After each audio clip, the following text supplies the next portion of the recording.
Hi. Second time what? That you're the first one? Hi, Lily. Hi, Justin. Happy Sunday, everybody.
Hi, Love Bug.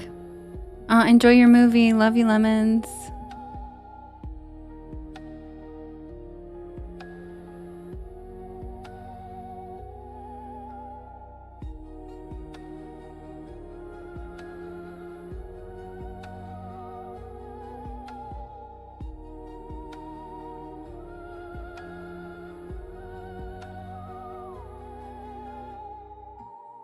Hi, Leslie. Hi, Jenna. Hi, Wilkins. Hi, Snook. How you doing? Cute little disco ball. That's so cute. It's like laughing. It's really cute. Me too, Beefy. Me too. I speak like a Puritan, so. No, Skrilla, I use inebriated when I'm wasted too, so. You would think, but it's not true. When I was drunk, I used to tell people, hey, I'm really parched. Someone needs to get me water. That's weird, madam. It's the app. There's always some shit going on. There's always some issue, I'm sure. But if you join the Discord, it always notifies you.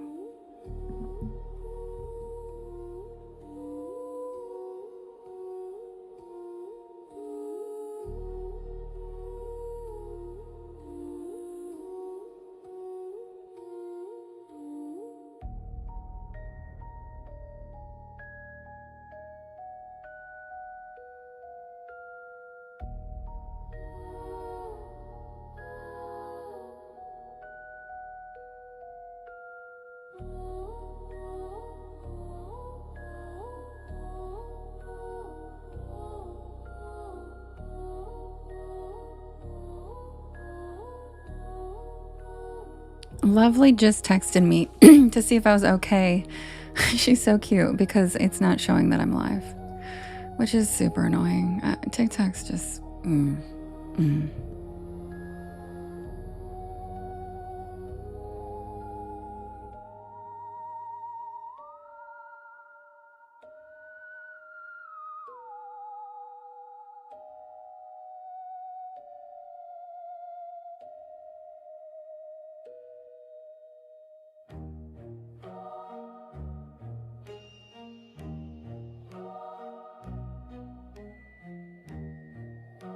Thank you, Rich. Hi, Monique. Thank you.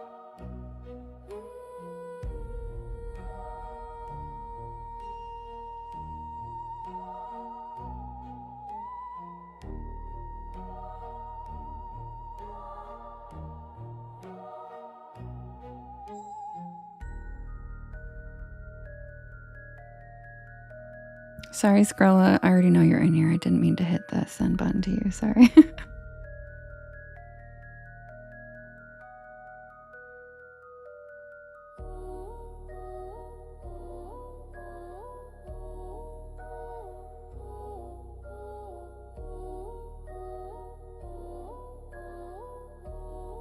You guys heard lovely, hard, fast, and real quick.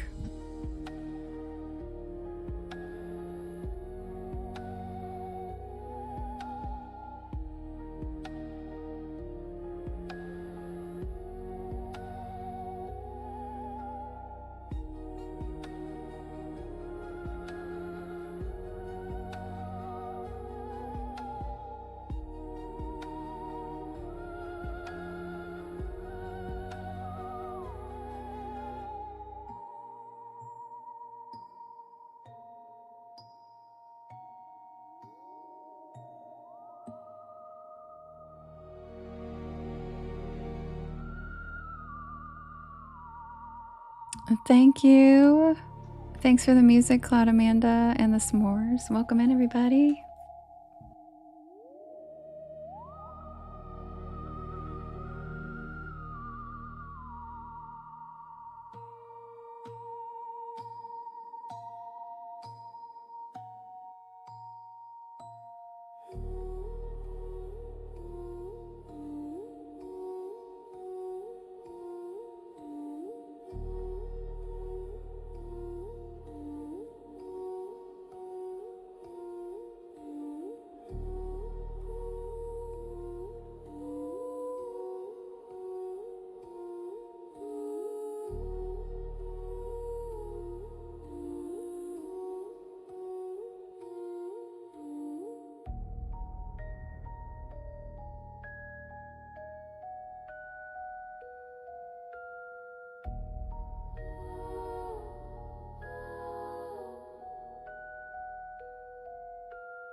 Thank you for the Corky Bryce.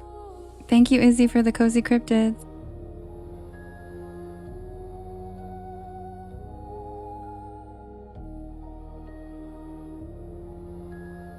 Don't panic.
Welcome in, everybody. Happy Sunday.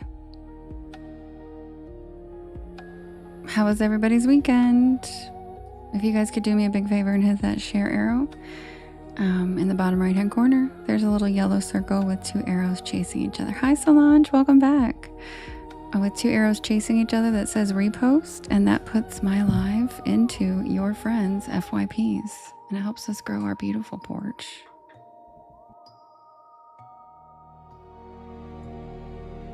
Hi, Phantom Hive.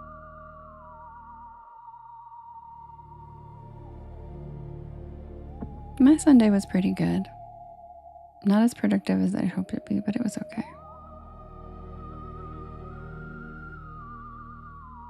Yeah, lovely, same. How was your Sunday, Solange? Welcome in, everybody. My name is Devin, and this is Porch Lore, and I tell spooky bedtime stories to help you relax your nervous system and fall asleep. Okay, Wilkins. And I'm here every single night at 10 p.m. Seahorse salad. Brian, I love you. Welcome in. I hope you had a good weekend, Brian. And I'm here every night at 10 p.m. Eastern Standard Time until about 1 in the morning.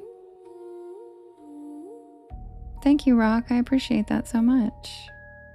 Hi, Beefaroni. Aw, thank you so much. You're so sweet. Also, on Mondays, which is tomorrow, I do premiere a new story every week at 7 p.m. Eastern Standard Time. We do a live premiere and first listen over on my YT channel at 7 p.m. Eastern. And then I come over here at 10 as usual and read. My weekend was okay, Robin. How about yours? Aw, Solange, thanks. Seahorses, I love them.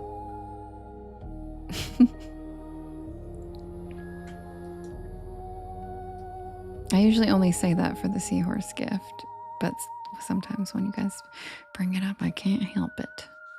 Yeah, seahorse, see hell. Have a seahorse party? Who didn't invite me? I'm sorry, Beefy. That's okay. Yeah, exactly, Robin. Mine are rarely exciting, to be honest.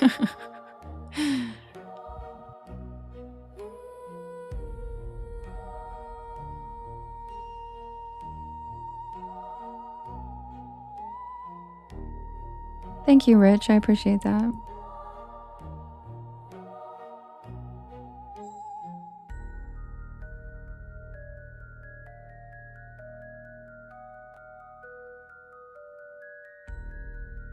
You couldn't find your subs. What do you mean, like sandwiches or subwoofers?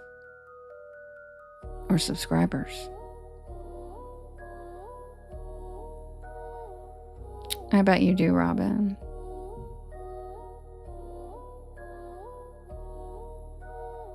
Also, feel free. Suboxone. Oh, I don't know what that is. I don't know what that is. Is that medicine? Is that prescription? Lily, you still don't feel good? I'm sorry. Hi, what will be? All right, guys, feel free to write your prescriptions. Feel free to write your requests in all capital letters. Oh, it is Solange. Oh, okay. Thanks for sharing that with me. I wasn't aware of that. I'm so sorry. I bet that was really stressful. I hope your nervous system's able to come down from that. Feel free to write your story requests in all what will be said so long. Feel free to write your story requests in all capital letters in the chat, and I will write them down, and then we can vote. Happy Sunday.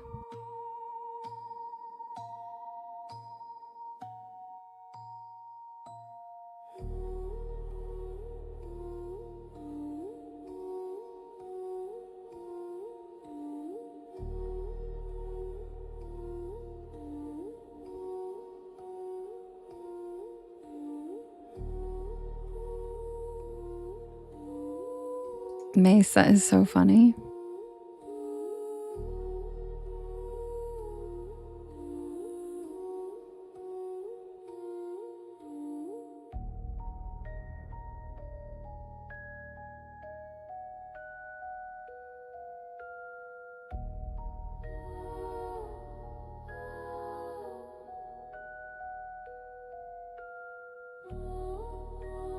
Welcome back, Waterfall. We've missed you. How you doing?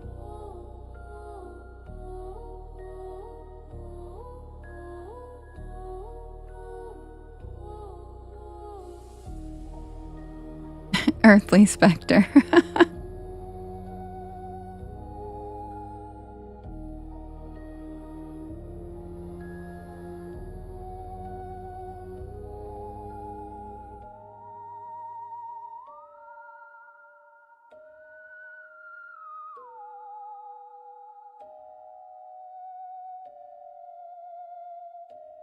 Thank you, Jess. That's so cute. Hi, Jade.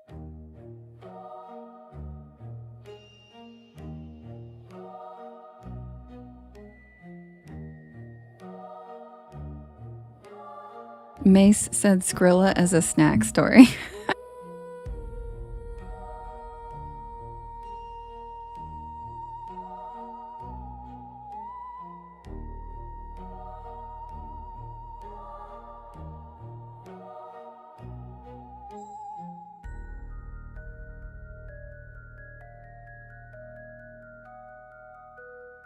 Tequila, who even are you? Wait, which one was that again? I forget already.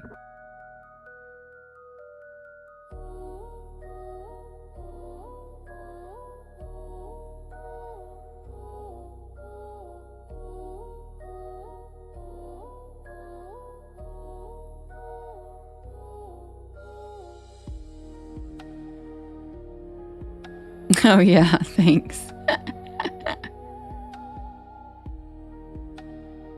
Oh yeah, don't worry, Solange. I love that you're trying to get more. You're so cute.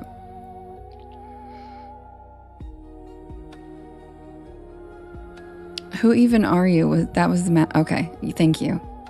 Now I remember which one.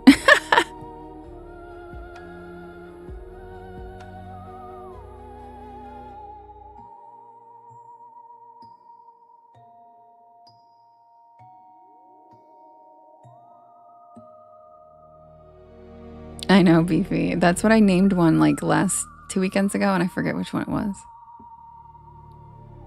What do you mean, Jade? Oh, since the funeral, you mean? No, I don't think we've heard from her yet. So lunch, I'm usually on till 1 a.m. Eastern Standard Time. Hi, Duchess of Dallas. How you doing, cutie? We miss you. Hi, Sav.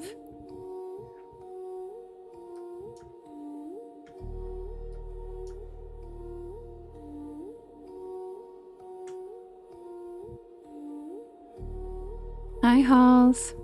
Hi, Mary.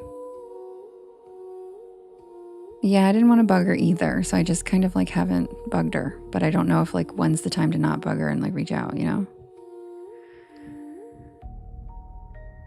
If you guys see Mackenzie come in, she had her husband's funeral yesterday. So feel free to give her extra love, please. The RE letter's not working. Uh-oh, what, Viola?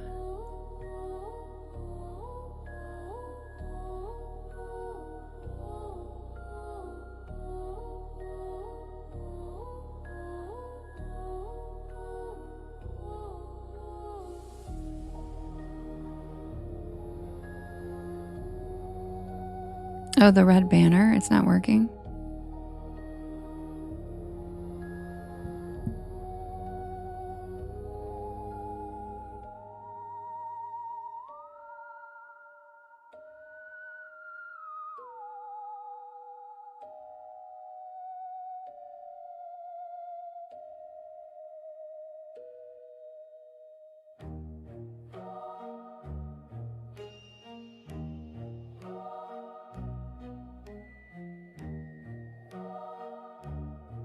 All right, guys, welcome in. My name is Devin, and this is Porch Lore, and I tell spooky bedtime stories to help you relax your nervous system and fall asleep. And I am here. Hi, Lilith. Welcome back. And I am here every single night at 10 p.m. Eastern Standard Time until about 1 in the morning. Aw, Karen, never. Everybody in here writes dumb things. That you don't have to be good at writing comments. Just be yourself. You already have a scarab on your bio, so like you're already cool to me. Don't be sorry, Mary, but we did miss you. Mary not Mary, Karen, just be yourself. Yeah, and Justin says, I only write dumb things. And that's true. Justin pretty much only writes dumb things. Hi, Gigi. Welcome back. All right, you guys, I'm going to set up the first poll for us to vote for the first story. Grab a beanbag chair, grab a hammock, sit back and relax, and welcome to the porch. Happy Sunday.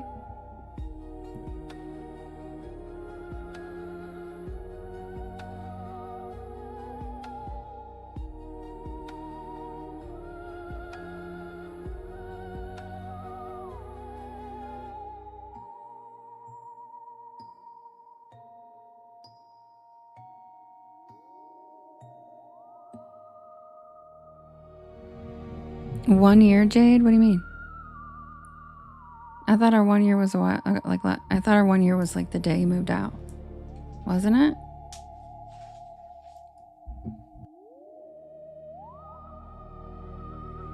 One year knowing me and got your girls leaving you. Just kidding.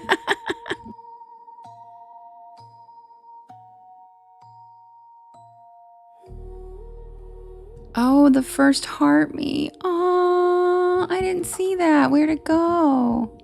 Hold on. I didn't even see it. Happy 1 year. I love you. Oh my God, I see it. I joined your fan club for 1 year. Jane, I love you.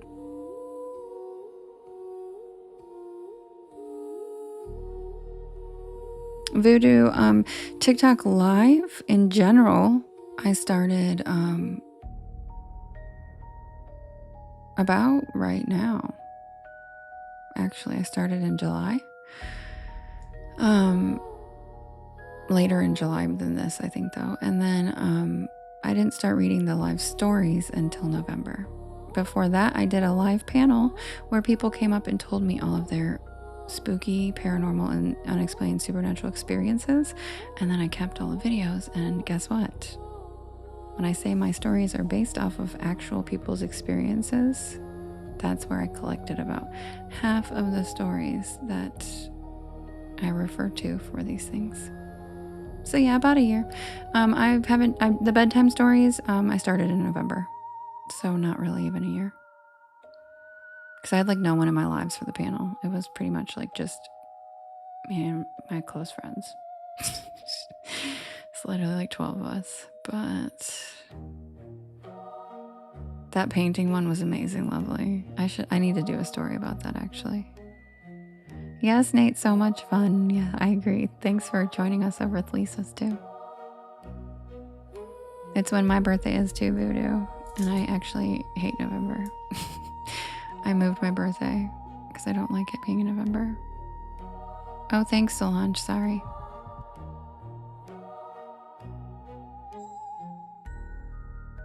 Mace, I was a professional news reporter before I quit my career. So I'm not new to public speaking or storytelling. I went to journalism school. So that's why.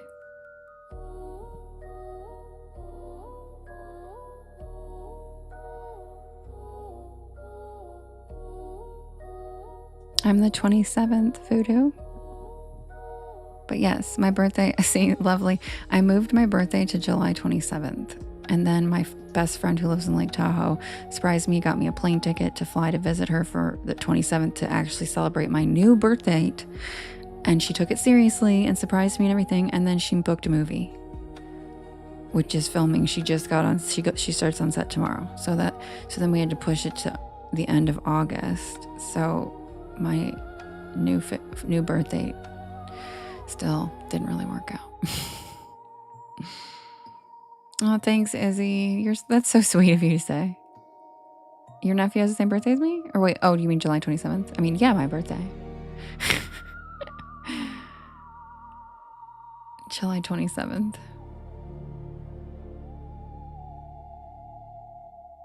Yep, July 27th. Oh, thank you, Viola. Thank you so much. What happened? What will be?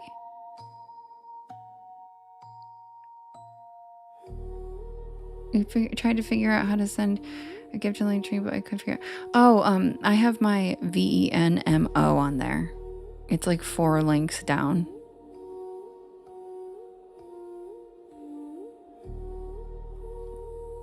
You said, I won't let it defeat me. You're so cute. And Coco, that's what we were just talking about. My birthday is actually November 27th, my real birthday. But this year I decided that I don't like having my birthday on Thanksgiving. And I don't like having it the week of Thanksgiving. Everyone forgets it my whole life, even people who love me a lot. It's just a really busy, shitty week. And the weather's always terrible. It's when the sun goes down at 4. It's just, I don't like having my birthday that week, and I never have. So I don't like cold weather. I'm not a fall girly. So this year, I had a little bit of a brat attack, and I said, you know what? I'm not celebrating my birthday. I don't want to celebrate my birthday. I'm moving it to July 27th because Queen Elizabeth changed her birthday, fun fact. And if she can do it, so the fuck can I. So I told everybody, and then one of my best friends who lives in Lake Tahoe took me seriously. She surprised me like the month before with a plane ticket for July 27th to celebrate my birthday. And I was like gonna cry. And then she just found out she booked a movie and we had to push it to the end of August. So then she tried to make it August 27th, but I'm like,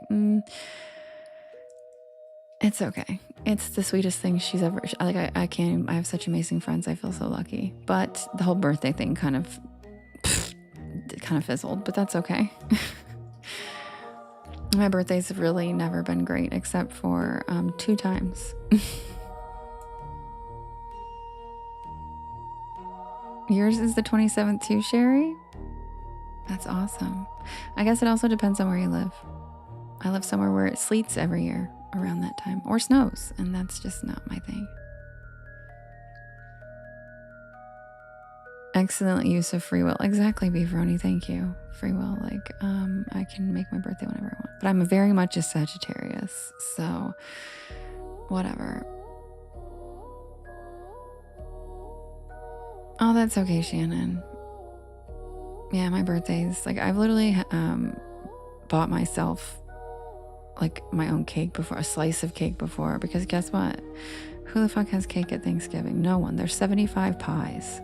And so I've barely even gotten cakes, but it's just a shitty birthday. And I've only had like 2 pretty awesome birthdays my whole life. So I just decided this year I've like had enough, and I told my friends, I don't even want to celebrate it in November. Like, find me in July. And they did. Exactly, Jade, and it sucks. And Jade's is on New Year's Day, so she's in the same boat as me.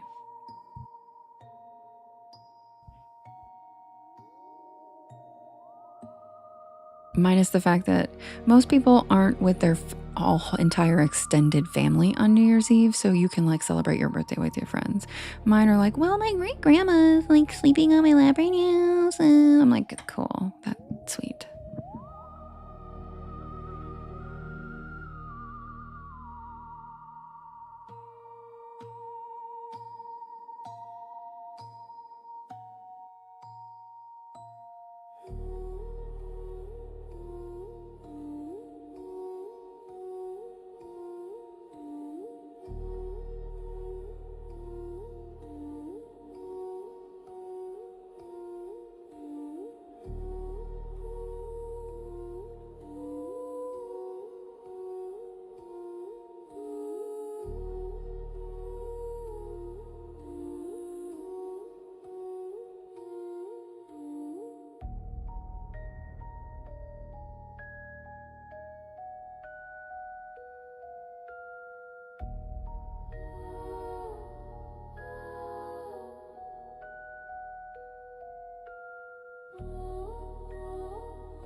Okay, you guys, the next poll is ready.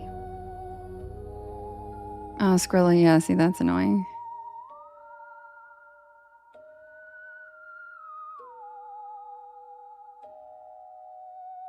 Oh, don't be sorry, Solange, you're good. You can take your phone with you too, and don't even worry, you're a good girl.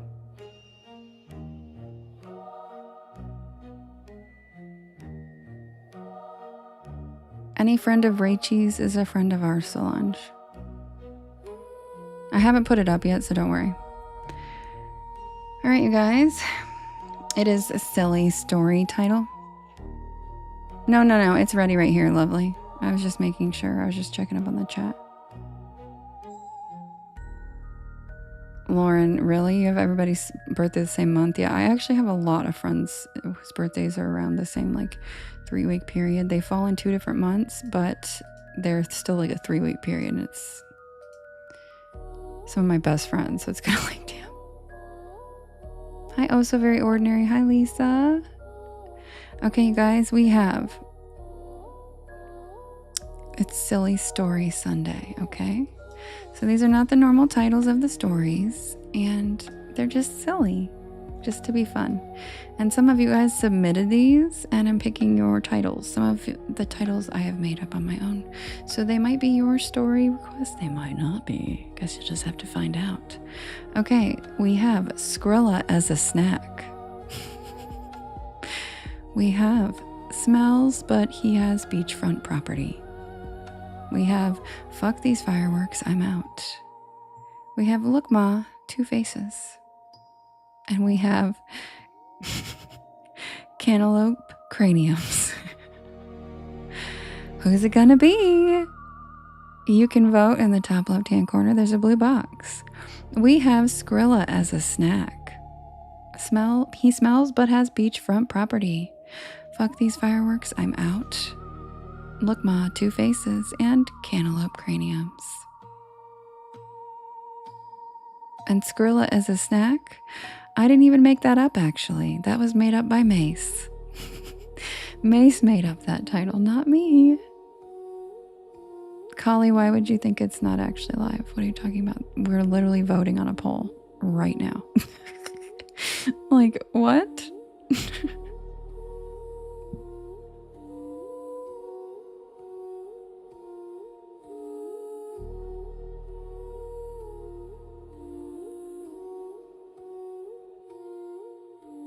Wait, Skrilla as a snack must be still... Jade, you're so funny. You're so funny. Yeah, why did somebody come in and say, is this not actually live? I literally couldn't be more live. I'm laughing and talking directly to the people chatting, and I have a poll going. The fuck?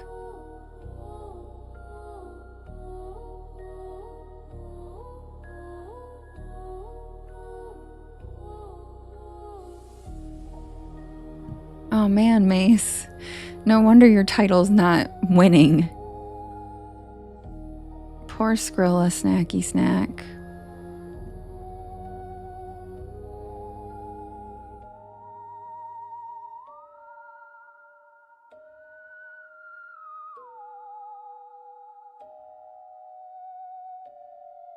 Oh, Colleen, we end every live with the same story, so that may have been what happened, is we end with the diner story every night.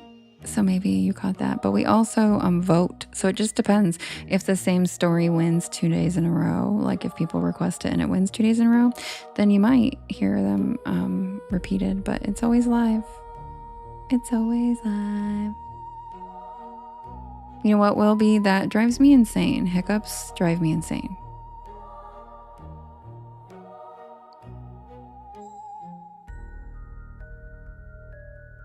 Wait, what, Beefy? What is this app? This app is driving me insane tonight, dude. What the fuck? Wait, press the square with the stoplight in it. Prove human. Oh, Lauren. Oh, damn, Jade. Oh, Skrilla, those are fighting words.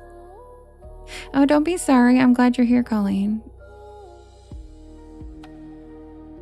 It's just a lot of people come in here and say I'm AI, but don't be sorry at all. Look, Jade is talking smack. She said, I sent 1 pity vote for Skrilla as a snack for Mace. You really... Oh, okay, Skrilla. I won't put that one on. Except for, I won't put that one on next time. We'll make this happen. The winner is he smells but has beachfront property. Some of you might know what that is. Some of you might not. That's actually the story about Skrilla. Gotcha. I'm just kidding. I'm just kidding. It's Goat Man. It's Goat Man. Jade, you're so funny. I fucking love you. Thanks, Jennifer. Oh, thanks, Colleen. That's so sweet. I'm not bullying. I'm just teasing him. We love him.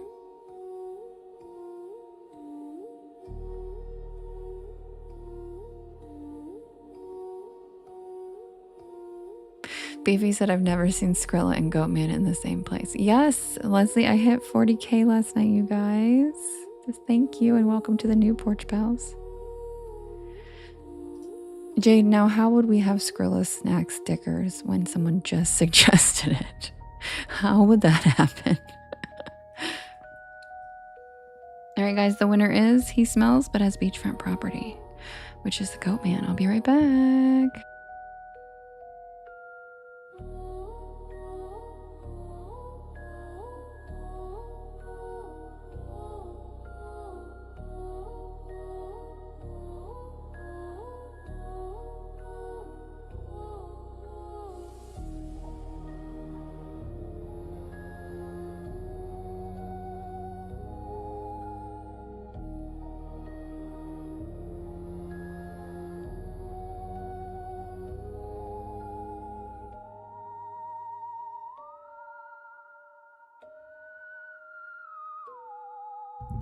Squeaks. Guess I just need a wind sandwich or something. Where's Fowls? Oh my god, where's Fowls?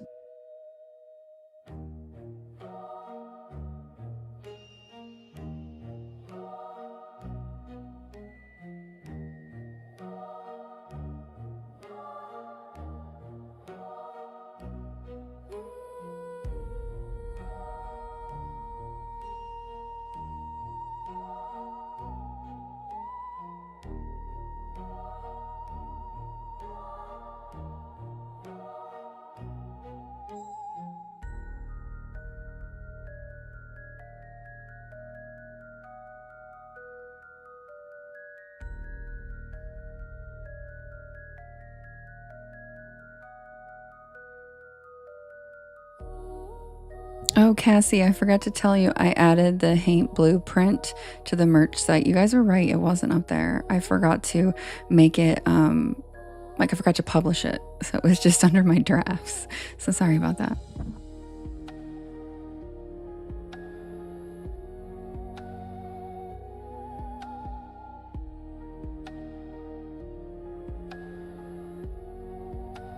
How many fellow North Carolina peeps we got here?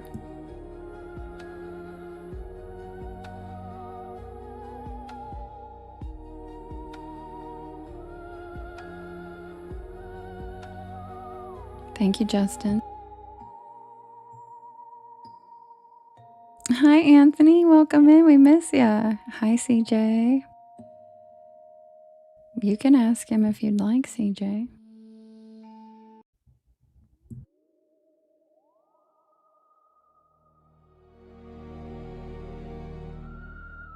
"15 years, what will be? That counts. You're a North Carolina person." You started talking to a gal from North Carolina, Nate? Ooh, shoot. Shoot. What part?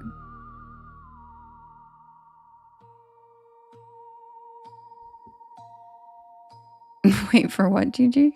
Who didn't she know if it was a story character or a real person?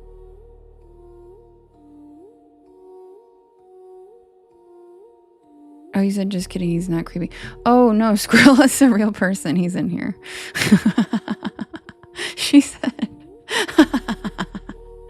Gigi said, what? Or who is a Skrilla?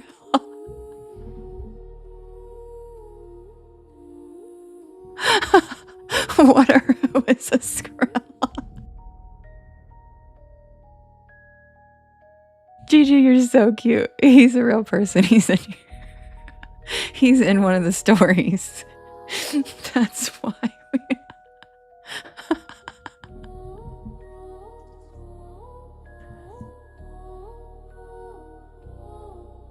Anthony, how you doing? We love you and we miss you. We're glad to have you back. How's it going?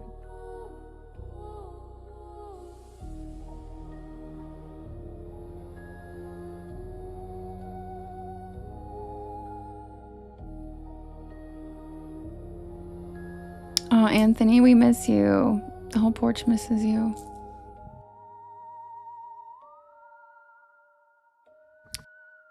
And of course, the banner stopped again. There they go.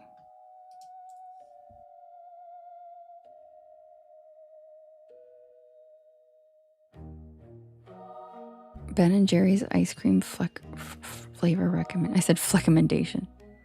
Yeah, look what Jane started. Guys, Squeaks would like a Ben & Jerry's flavor recommendation if anybody has good ones.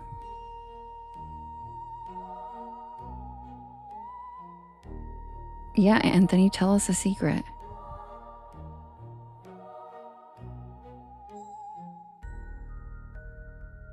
Everybody's saying Cherry Garcia. Personally, nope.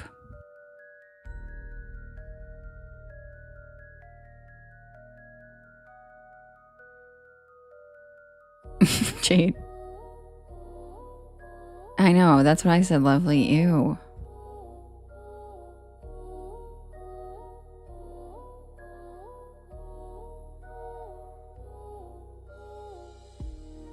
He said, I've been hiding under the porch this entire time. Oh, we love it. You guys, yeah, Biscoff ice cream's really good. You're right, Jerry. What's the one? Wasn't there like a Netflix flavored one? That one was pretty good.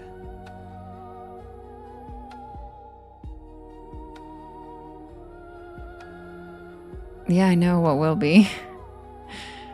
All right, guys, quick swig and I'll be right back with the tale of He Smells But Has Beachfront Property. Also known as the Goat Man of Nag's Head. Lovely. Oh shit, Jade, I didn't mean to pin over you. Go put it back. Half Baked was Justin's dancer name. What's Hate Ashbury? I don't know what that is. It's called Netflix and Chill. The flavor is... It was called... Okay, that one was really good. I don't even remember what's in that, but it was yum. Yes, anything mint or peanut butter. I second that. Those are both two of my favies. Yeah. Lovely put their BJ flavors.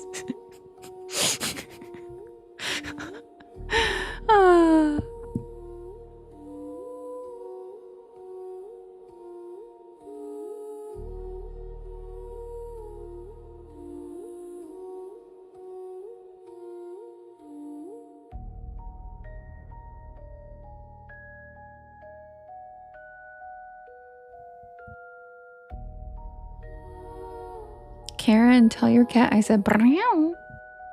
Brown.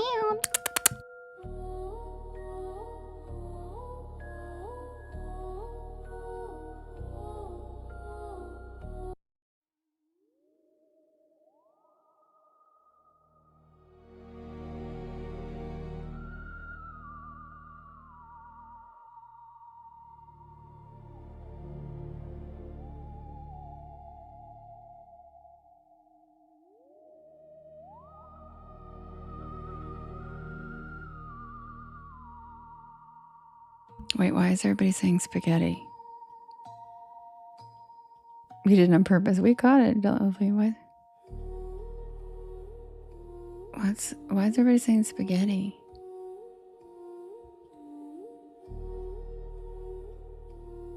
Spaghetti or meatloaf for dinner tonight? Oh. Does the spaghetti have meatballs? Why don't you chop up the meatloaf and put it in the spaghetti? And then you can have both. I don't like being limited, okay?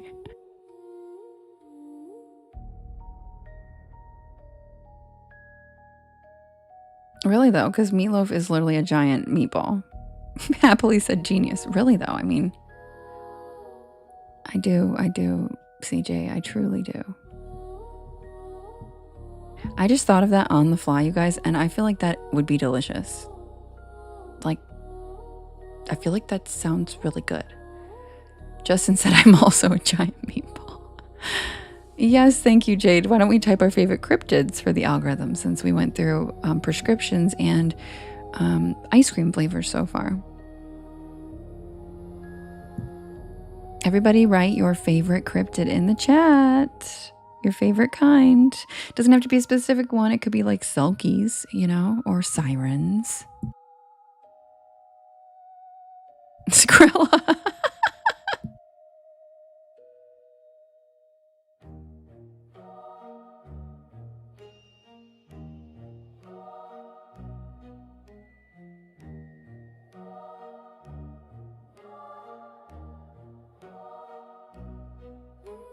Thank you, Jake. Ness said a creepy van.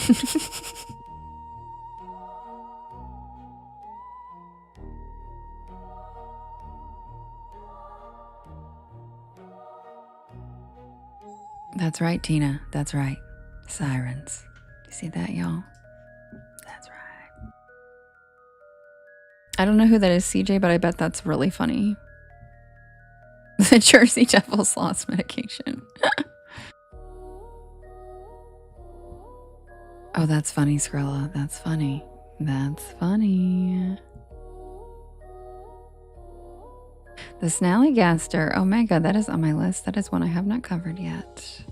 This is interesting. I like to see what you guys... What will be. That's hilarious.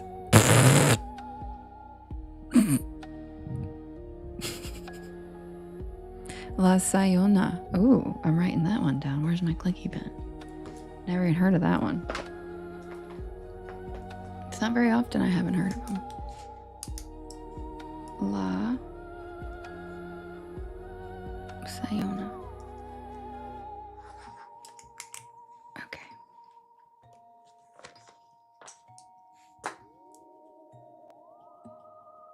You have a dog man in the Valley of the Twins Falls, Idaho. Cool. Really? Who dat?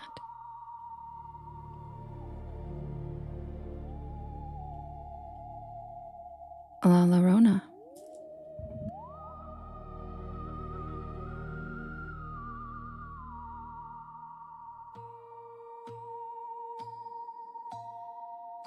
The Cantaloupe Craniums. Mothman, Nightcrawlers, Boo Hag, Ghosts. Aliens. Love that, Nate. Squonk. Yeah, I haven't done the Squonk yet either. He's also on my list, and he's so sad and cute.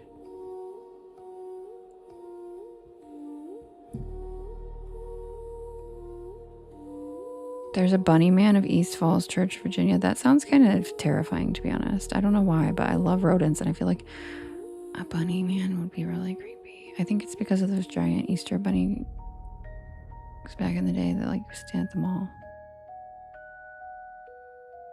At Spaghetti Warehouse, Robin. It should be Spaghetti Warehouse. Did y'all have spaghetti warehouses where you live?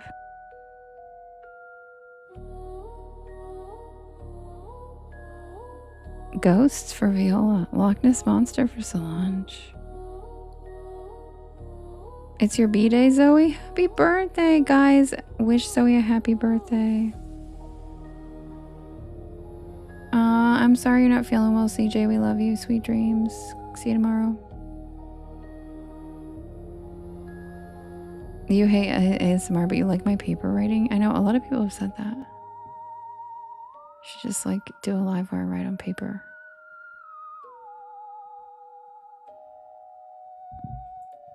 Mermaid said Blair Witch Project.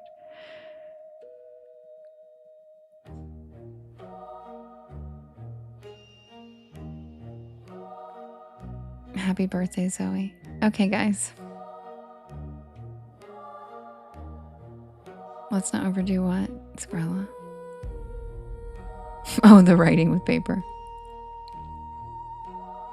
Oh, thank you for the corgi. Santana's, welcome back. We've missed you. All right, guys. Thanks for writing your favorite cryptids. I got distracted by that because I feel like I wanted to know what your guys' favorite cryptids are. Good idea. Good idea, Jade. You're the best. Oh, Kelpie Allen. That's also one I haven't covered yet.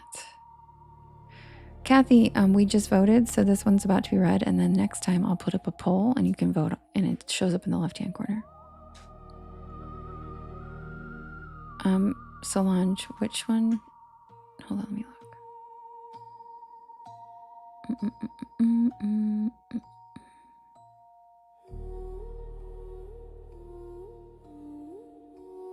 You said Loch Ness Monster, right? Oh, favorite flavored murder PJ. Wait, favorite flavored murders. Wait, do they have a flavor called Loch Ness Monster? Are you talking about ice cream or are you talking about your cryptid? Oh my god, Jade, really? Nessie, that's so funny. Well, hi Rochelle. My favorite is, as you guys know, Oh, so very ordinary. You're so sweet. The people over here on YT are wishing you a happy birthday, Zoe. That's so kind. My favorite cryptid is a Mothman. Zaddy. Not only because he's caked out, but also because I have seen him in real life when I was 17 years old in Appalachia. And he's helped save my life. Maybe not my life, but he helped me out when I was scared. Yep, Zaddy. Yes, James, somebody on YT brought it up.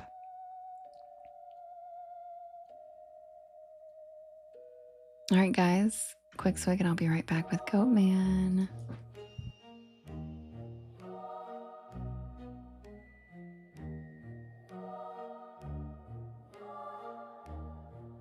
Ness, he is thick.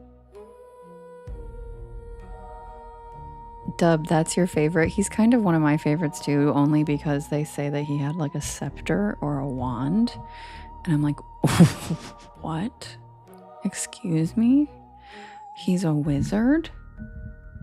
So he's probably my second favorite, and I haven't done a story on him yet, but he is in the roster, and he's also one of the cryptid arcanas. I'm not going to tell you which one, but yeah, the wand. And like multiple people reported that this frog was carrying a scepter or a wand. What? What?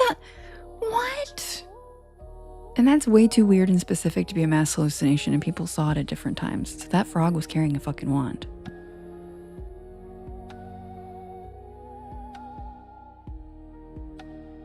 I agree, Dubs. That's probably one of the best ones.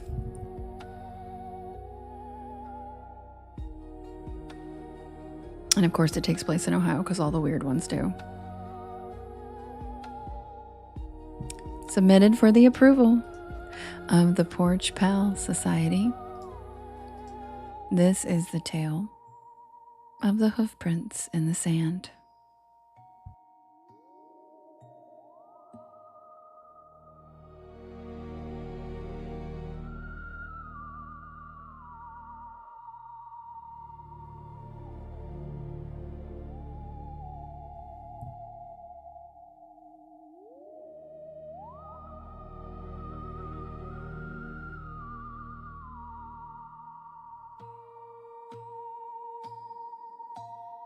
Oh, sweet, sweet Robin.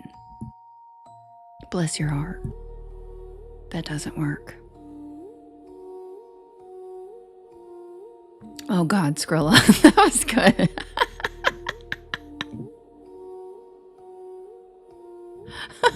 Skrilla. That was so good.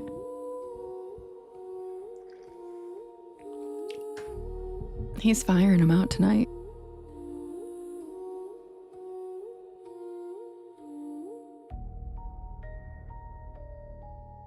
Right, Mary? That was a good one and quick.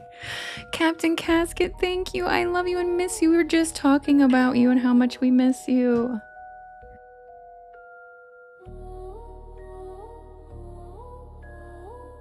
Thank you for the galaxy. I hope you're doing okay. Everybody misses you. The man, the myth, the legend, everybody. Captain Casket. Let's let him know how much we missed him. Say hi, Captain Casket, so everybody can love on you. Also, fun fact, guys, Captain Casket and I grew up in the same town. His accent is what I used to sound like until I became a reporter.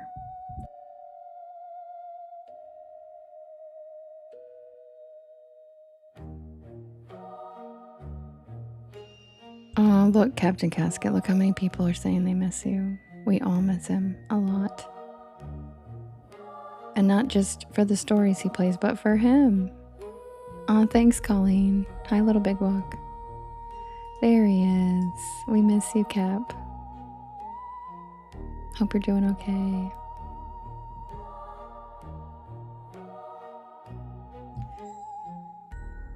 Submitted for the approval of the Porch Pal Society. This is the tale of the hoof prints in the sand.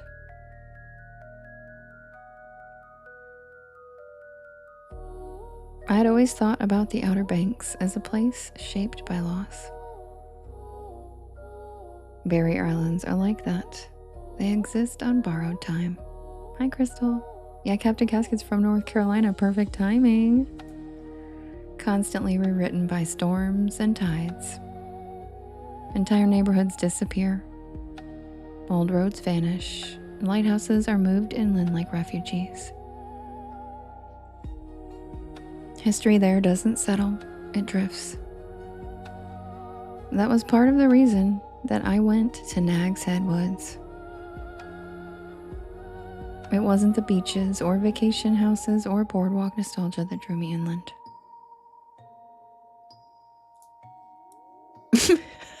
Scroll.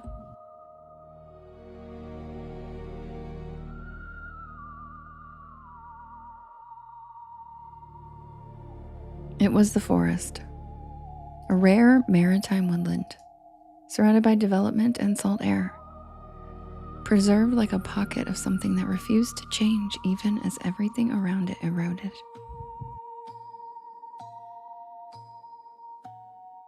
I had heard the stories long before I arrived. Not campfire exaggerations and not internet creepypastas. Actual stories from fellow Carolina locals. Whispered warnings about something that moved wrong in the woods. Something seen at the edges of trails. Something with hooves where feet should be. And they called him the Goat Man. Now most people laughed when his name came up. But it was the kind of laugh people use when they want to signal disbelief while simultaneously ending the conversation. I noticed that no one laughed and then kept talking about him. Now, Nag's Head Woods doesn't feel like the rest of the Outer Banks. And the moment I stepped onto the trail, the air changed. The ocean noise faded almost immediately, replaced by the muted absorption of sound that only dense forest can create. The trees grew closer together, their branches interlocking overhead. The ground beneath my boots was uneven, roots rising like bones just under the surface. There were informational signs posted at trailheads detailing the unique ecosystem. Freshwater ponds hidden among dunes, rare plant species, the importance of staying on marked trails. I followed the rules, at least at first. The woods had a way of narrowing attention.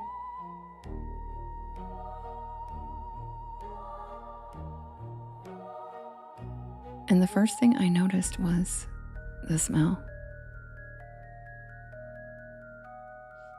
It smelled like wet wool. Not sheep, not goat. Wool that had just been worn too long, I think. Oh, sending you love, Mary. We love you. The smell came and went as I walked, faint but persistent, like I couldn't place it. And then I saw some tracks. At first I assumed deer, and that made sense. The preserve was full of them. I crouched to look closer. The prints didn't look like deer. I decided to keep going, and the trail narrowed after that. The trees closed in and the underbrush thickened, and I realized that I hadn't seen another person in over an hour, but the parking area had been full when I arrived. Goat Mane, Goat Mane. Hi, Kim. And that was when I heard movement ahead. Footsteps. I slowed down, and the steps slowed down. I stopped, and then they stopped. And then silence followed, like the woods had paused to see what I would do next. I didn't run. The instinct never came. I just kept walking, and the path opened into a small clearing. And that was where I saw him. No, I haven't told her yet, Skrilla. And that was where I saw him. The goat man. He didn't look like the stories. He wasn't towering, and he wasn't monstrous in the way people want monsters to be. He stood slightly taller than me.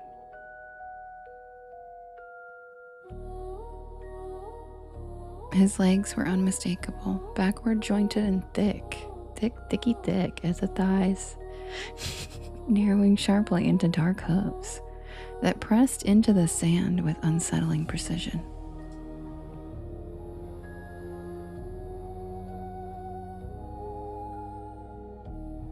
His torso was human enough to trigger recognition, but wrong enough to trigger rejection. Muscles layered oddly as if developed under different rules. His arms hung long, and his head, I struggled to categorize it, even as I stared at it. The skull was human-shaped, but elongated, with horns curving backward along the crown. Kim said, "Well, damn it." Like they had scraped against trees for years. His eyes were forward-facing, and they were focused on me.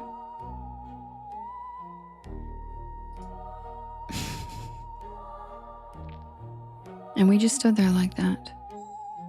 Neither of us moving. Just staring at each other.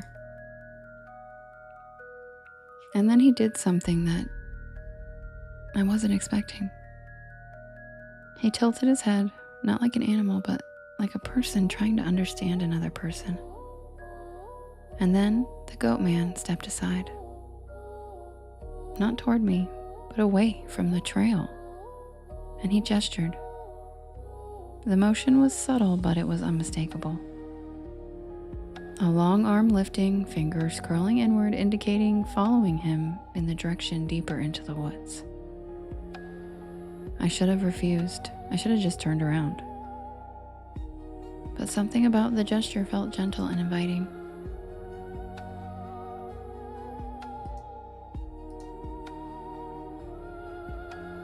And I realized that this was not an ambush. This was an invitation.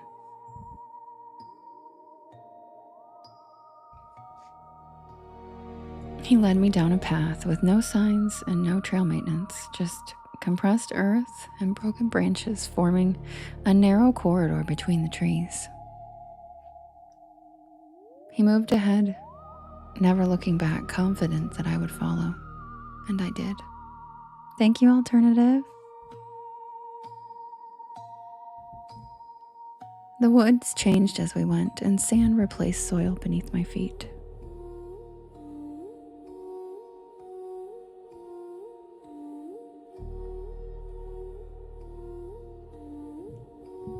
We reached a depression in the ground where the trees parted under a shallow basin. In the center stood a structure. It wasn't a cabin. It wasn't a shack. It was a house. Old and weathered. Built low to the ground, its roof sagging under the weight of years of salt air.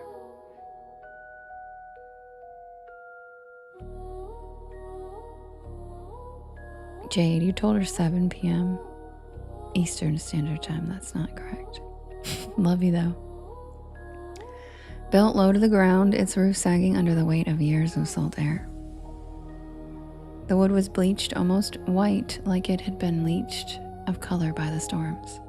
That's okay, Jade. I know. You mix the two. I love you. Temporary housing for fishermen, lighthouse keepers, or workers who had never intended to stay too long. And then the goat man stopped at the edge of the clearing. I love you, Jade. She meant 10 p.m. It's 7 p.m. for her. It turned toward me, and for the first time I noticed that his eyes weren't animal at all. They were sorrowful and tired. Love you, Jade. Inside the house, the air was still. Furniture sat where it had been left. A table with a single chair pulled out. A narrow bed with a threadbare blanket folded at the foot. Shelves lined with glass jars clouded by age. This wasn't a lair. It was a dwelling. And it had been loved and lived in.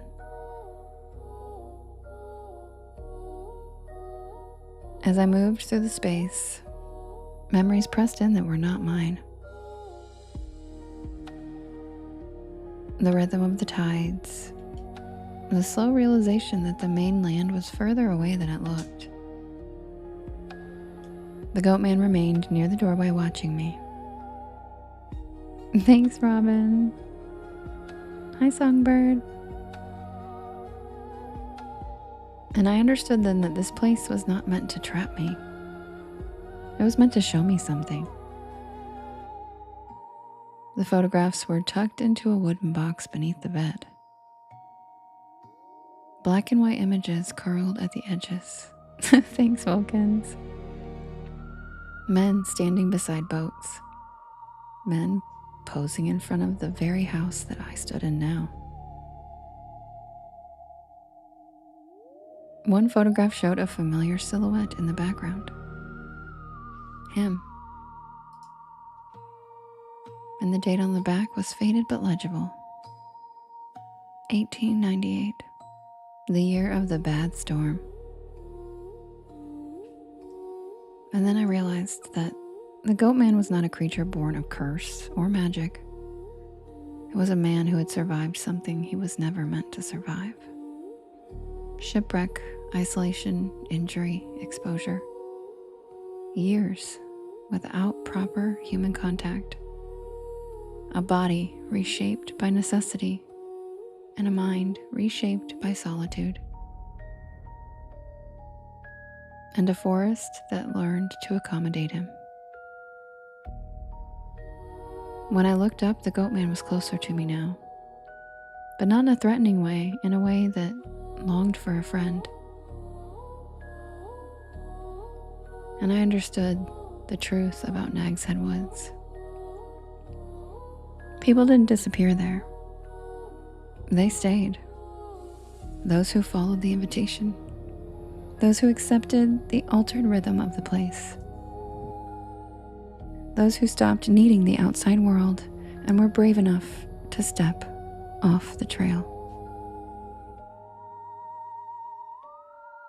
The goat man wasn't hunting, he was recruiting.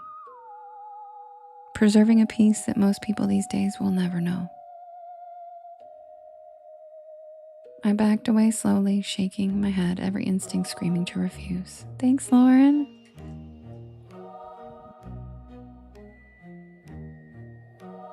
And the goat man did not pursue me. He simply watched as I left, as if he was confident that time would do what my fear could not.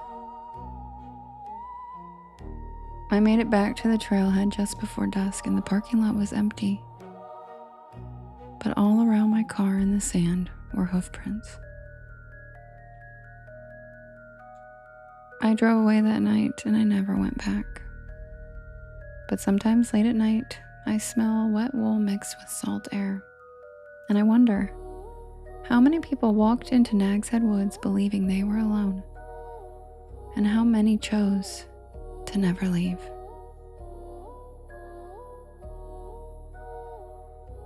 And that's the tale of the hoof prints in the sand.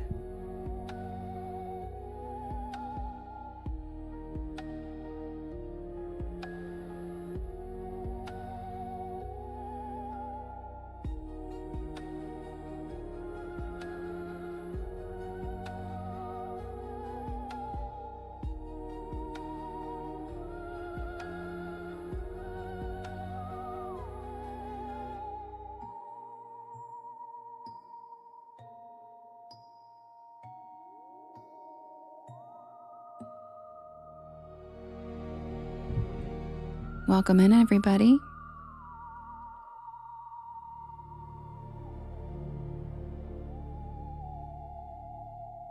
My name is Devin, and this is Porch Lore, and I tell spooky bedtime stories to help you relax your nervous system and fall asleep. Hi, Icona.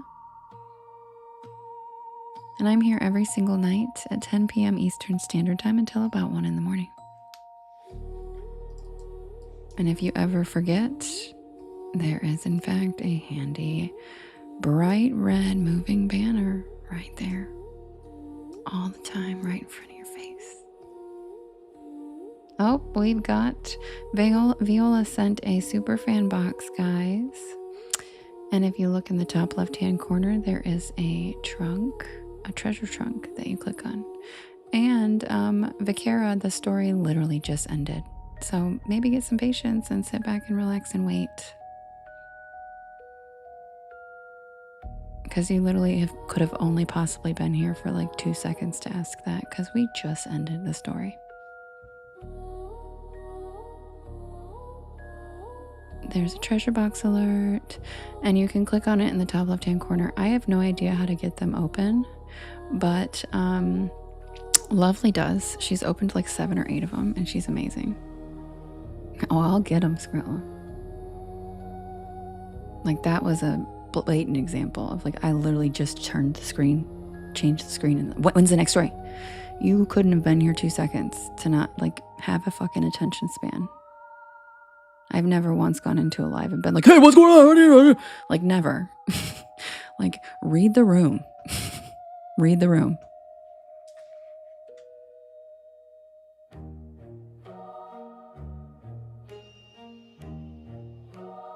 Nerostack, you said you didn't see the treasure box? It's still up there. Don't worry. It's just hidden by that stupid hot pink banner. It's still there.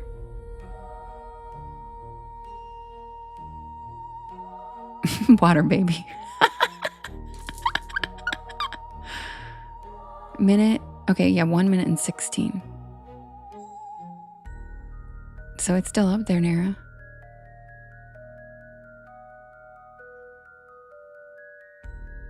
It's just, and if you don't see it, I think it's probably you need to update your app, because my older phone doesn't show it. Youngest sister energy, how'd you guess? That I have to screenshot that for my middle sister. She's so funny. She's gonna love that. Yes, I am 100% the youngest. What did I say that gave you younger sister energy? I'm curious. I love it. Yeah, maybe swipe out and come back, Nira. You still have 30 seconds. Thank you, Sharper, for the adorable... I love that stingray. My God, he's cute. Oh, here we go. Duchess knows how to do it. I know, Glossette, and I plan to make sure people don't get away with that entitled attitude. Like, I'm not even like a high-strung person. I literally don't give a fuck, but I'm not gonna let people continue to act like that in our society. It's like ridiculous. Oh, mermaid. Yeah, a lot of people don't see it. It's not just you. And it's not just Vera either. It sometimes doesn't show up for people. It hides under the stupid hot pink banner too. Oh, Heather got it. Congratulations, Heather. You're the oldest. It's the worst. Congrats, Heather. We just had a super fan box and Heather opened it. Hi, Matt. Welcome in. Mary, you're the oldest. Yeah. Yeah, Rich, I've never won one in my life. In any life. So don't worry. But Lovely has won like 8 of them. So she knows what she's doing. One of us. Nate.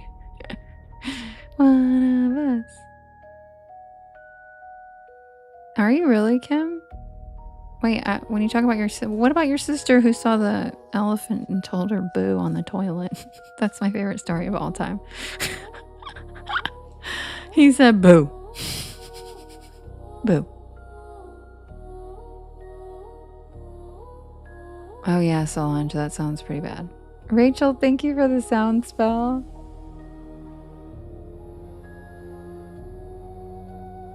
Lane, thank you for the populars and the cozy cryptids.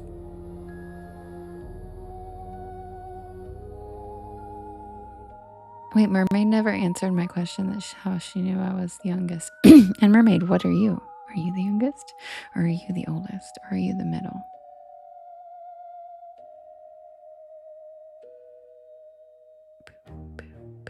Okay. I'll set up the next poll, guys. Sit back and relax. Yeah, it's the update, Nira. Yep. Don't worry. Next time you'll get it. Banff is a place, Jade. It's a beautiful destination place for the wealthy.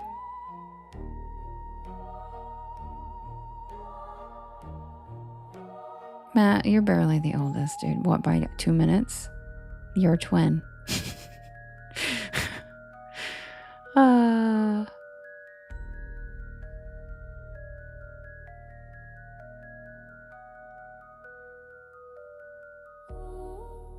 Oh, that's your bestie? Oh my God, Kim, that's so funny. I thought that was your real sister. I'm never gonna get over this, where she said, and I opened that door, and that elephant looked at me and said, boo.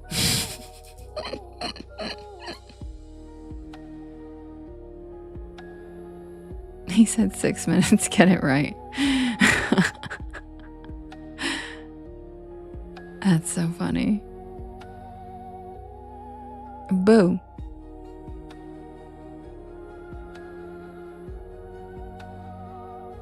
My name hides my youngest status a little, Devin. How? I still talk about it too, Kim. It was the funniest shit ever. It's the funniest thing I've ever heard. Yeah, I don't really have a nickname. My family just calls me Devin. My friends call me Dev, but my family doesn't. My friends from high school call me something else that I'm not going to tell you guys because I don't want it to become my porch pal name.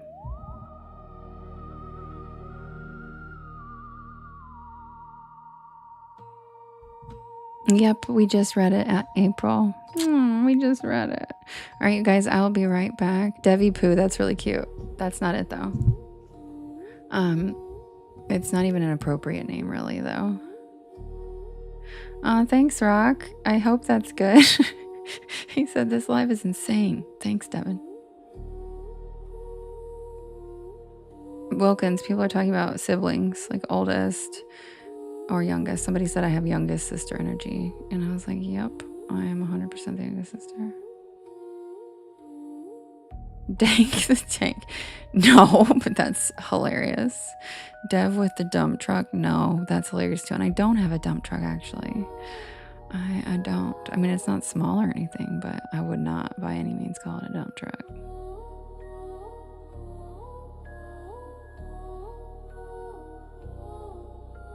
Solange said I'll give you some.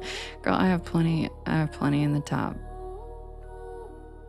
Literally, they like hurt my neck. She said Bresta. Was that my nickname in high school? Duchess said Bresta. Oh my God, no. But remember when D's Nuts came out and was like, D's Nuts? My last name, people mispronounce it all the time as Lutz, but that's not actually my last name. So Jade's would be like, hey, D's Nuts. And I'd be like, that'd be really funny if my last name was Lutz, but like find something that rhymes with Lutz, or you're just like not even clever. Like, it's not even funny. It doesn't rhyme with my last name. It'd be so much funnier if you found something that actually rhymed with my fucking name. Yeah, because my last name's not Lutz, so it like was not funny. Like, that's not even clever. It's like the closest you got. That's the best you can do. Your brain's not very fast. Matt, thank you for the DJ glasses.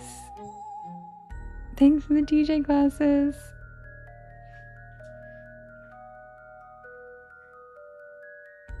Marry me too. But they weren't even bullying me. They were like my guy friends. They were just not clever. They weren't even bullying. They were like, hey, these nuts. Like, oh, dude, come on. But like, yeah, Duchess, we were in high school. I was witty in high school. I feel like by then you already have a sense of humor developed, or you don't.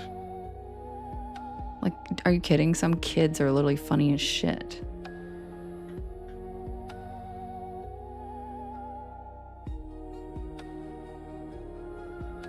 That's funny, Cassie. I love that. Oh, Mace, thanks for the camping.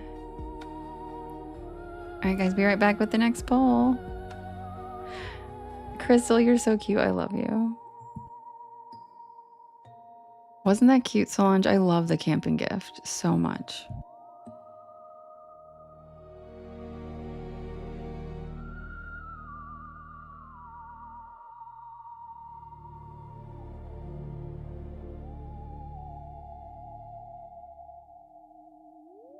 Oh, thanks, Solange. You can call it followed. It's the same thing.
Really, Rich? That wouldn't surprise me. They're always making sequels of everything. All right, guys, I'm almost done with the poll. I just am like struggling with the silly titles, so give me a second.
Okay, guys, the poll's ready. That was really hard.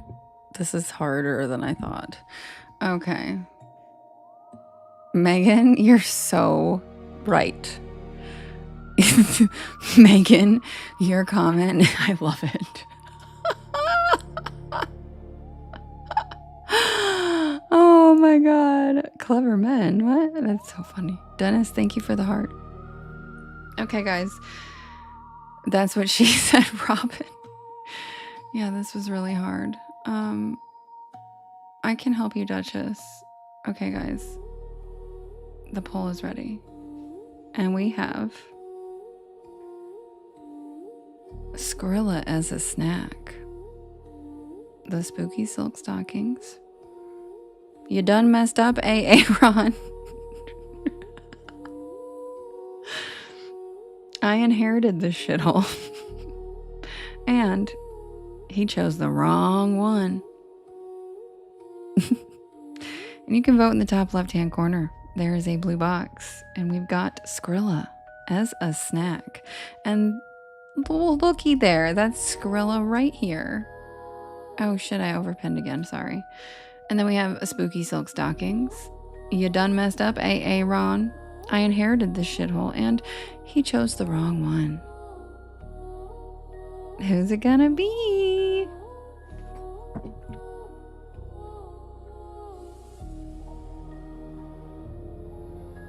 Nate, there's no Balake. Or Jaquilin. Thank you, Sharper.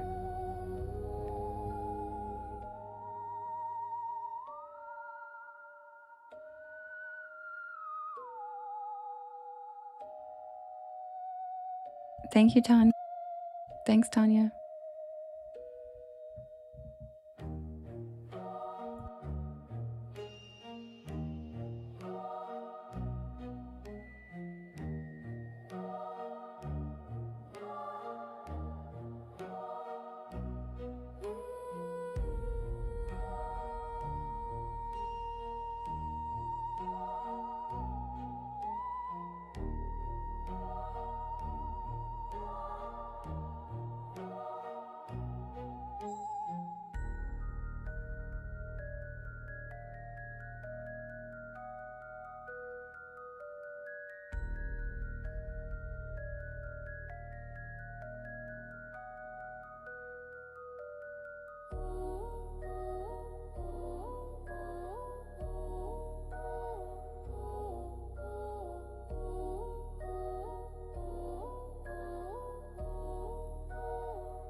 Folded in Chris with the zinger. Good one, Chris.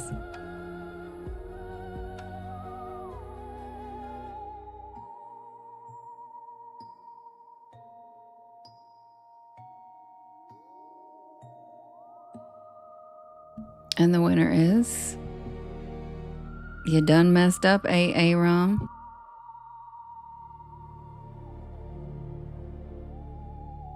Nope, we haven't seen Faust tonight. I wish.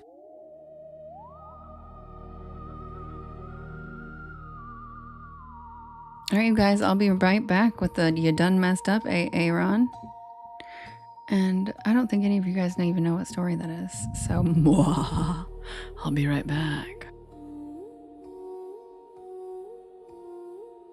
Dennis, thank you for the Sunday. That's so cute.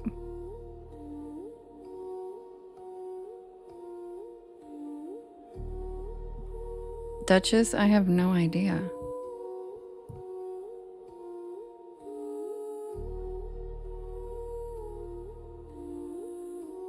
That's the goal, Rich. That's the goal of silly story title Saturday and Sunday, is that you guys only vote because of the funny names and you don't even care what story it is. So the stories that never win get to win.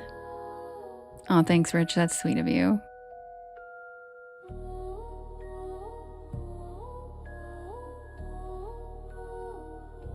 Duchess, I don't know who you're talking about.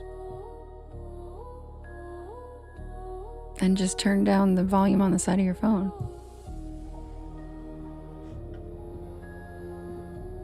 Hi, Brittany.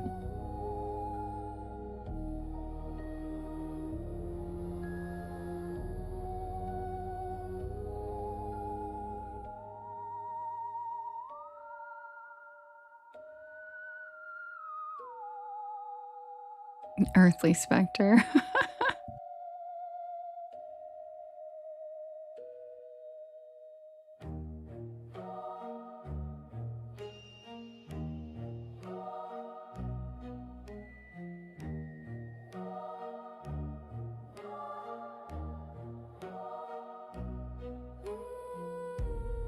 Narastek, how?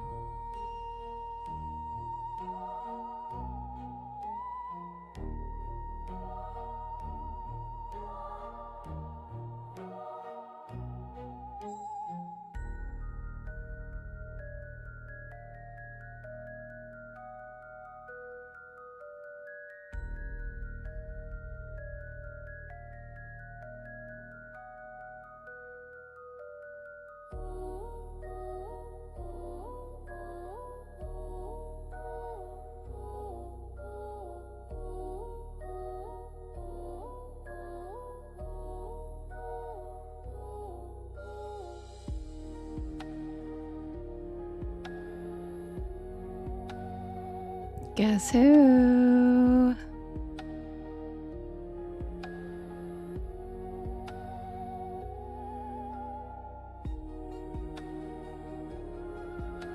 Hi, Tersha. Thank you from South Africa. Welcome in, Tersha.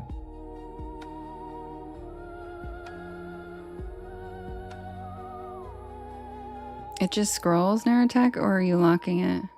Because when I've been locking it, yeah, if you lock it or if you like go check your text messages or something, it'll kick you out. It's super annoying. It's been doing it to all of us. It's like, I usually like will listen to Kim's and like either check my text messages or I'll lock it and put it in my pocket while I'm listening.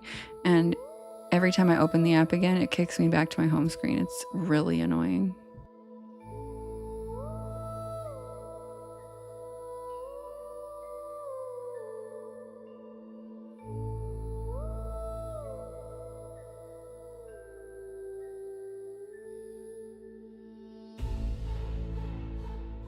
Nope, it's everybody. It's the stupid app. It's just continually to get worse on purpose.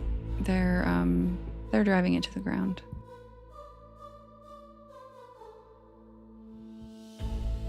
What do you mean, Skrilla? Your story lost. Sorry. And maybe because you weren't here for the vote to champion for yourself, but it got 3 votes.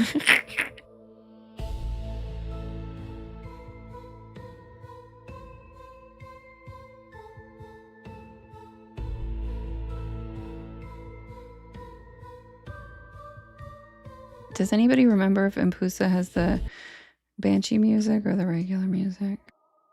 I feel like she has the regular music.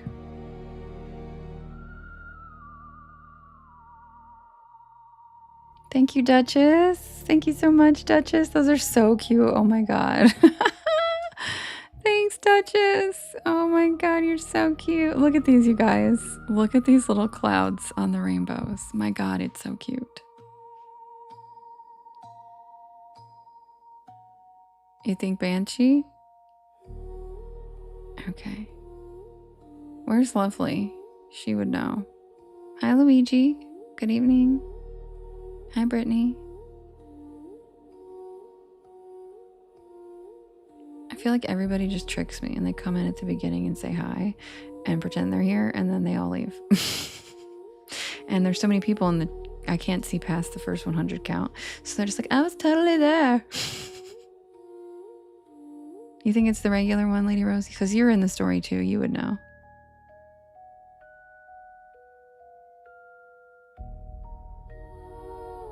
Thanks, Holly. I appreciate it. But don't worry, I have eyes. I see who does it. I see who does it and then pretends they're here the whole time. Zoe. No, I'm not talking about you. I'm just teasing. Yeah, see, that's what I thought, James. I thought it was the Banshee. Aw, Gigi, thanks. You're sweet. El Guapo. Duchess, I love this guy. Look at him. Look at this cloud. Look at him. Whee! Whee! He's so cute. Matt says, best I can hope for is a crisp high 5. Where? When you go to the cave? When you go to the cave? Yeah, that was fun, wasn't it? Whee! There's Kim. There's Kim. Aw, Terry, tell Toot Toot I said hi. It's way past his bedtime. There's a squeak, squeaks. Oh my god, Sharper. A donut hot air balloon. That is so cute. Holy crap. Truly so cute. You're right, Rock. Oh my gosh.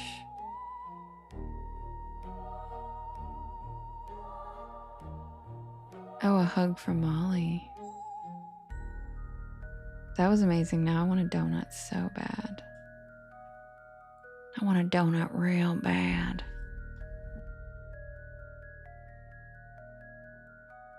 Kim, do you remember if Impusa has the Banshee music or the regular music? It's been a while since she's won. I had to trick y'all into her winning.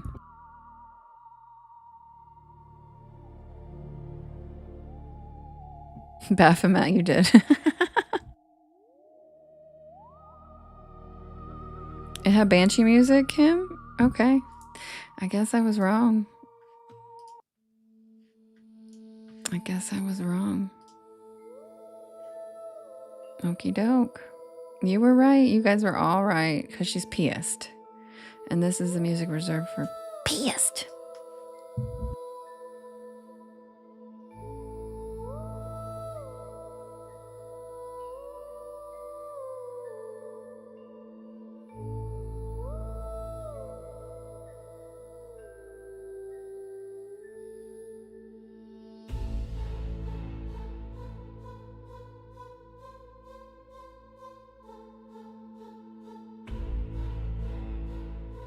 Thanks, Mary. You're cute.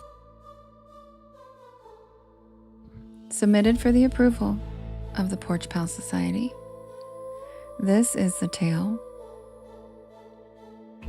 of the Bell Witch and justice for Empusa.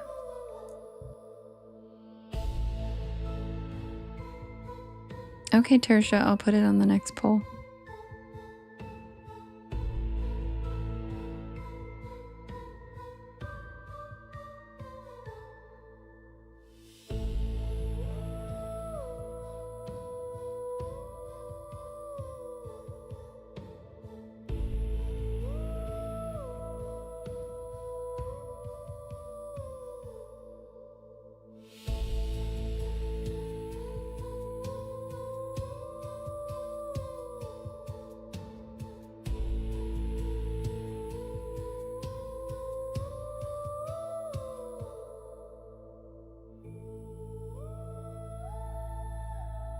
My friend Kim and I became friends on TikTok first.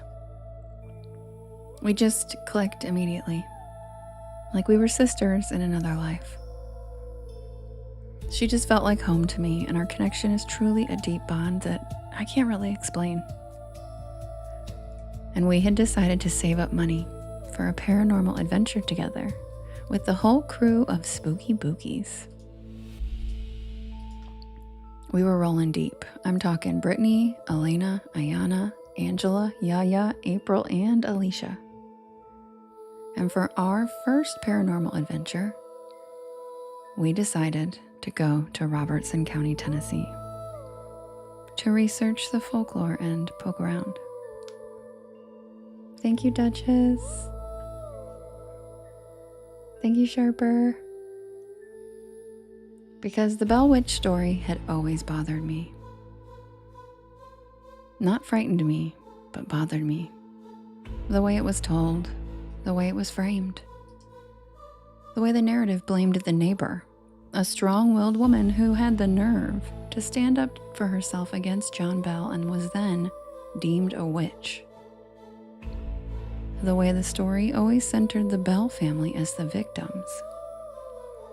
Evil witch, demonic haunting, cursed land. The same tired language repeated for 2 centuries, without anyone stopping to ask who actually benefited from that version of events.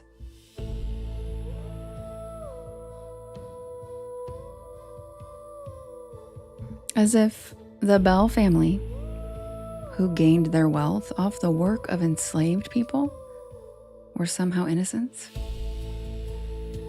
without ever stopping to think how their way of life itself was in fact the unnatural evil energy on that land.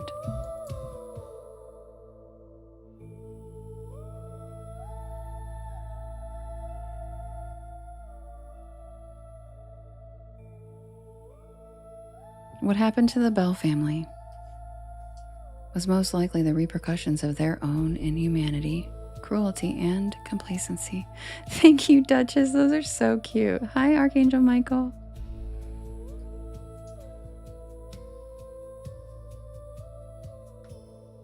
The Bell Witch Cave sits like a wound in the Tennessee countryside. It isn't dramatic at first glance. No towering cliffs or theatrical entrance. Just a low opening near the Red River, half hidden by brush and limestone.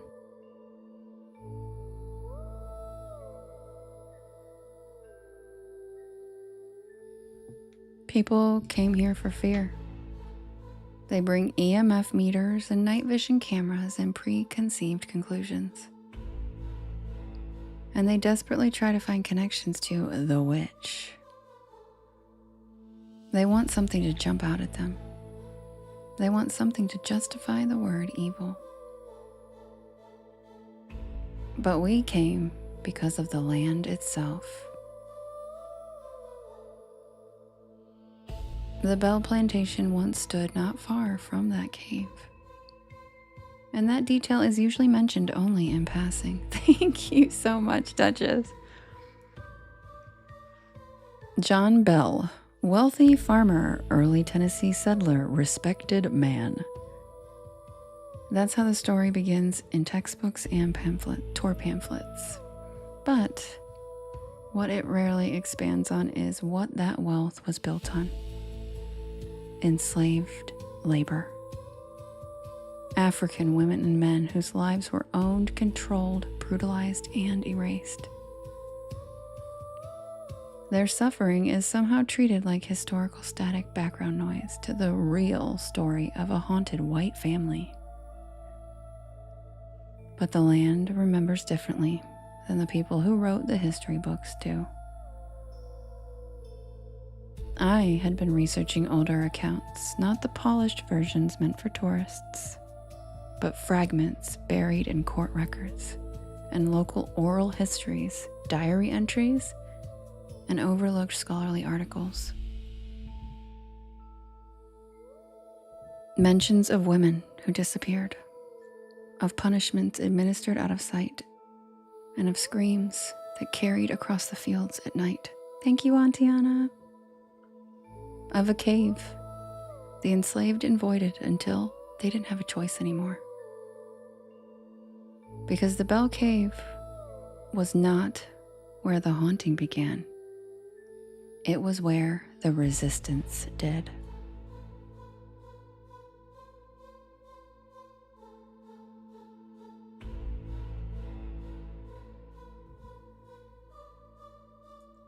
When we stepped inside the cave, the temperature dropped in a sharp way. Felt like we crossed into a different realm. Kim laughed and said, "Hold on, y'all, here we go." We were all excited and nervous because this was our first paranormal outing together as a group. The walls were damp, the stones smoothed by centuries of water. And we could feel an electricity in the air, a vibration, a tingling feeling like we were standing somewhere where something important had happened. And I just kept thinking about the women, African women, brought here in chains, stripped of language, kinship, freedom, yet still carrying cosmologies older than this entire country. Women who viewed the land as alive, as something you spoke to rather than conquered. Women who knew protection magic, not as superstition, but as survival.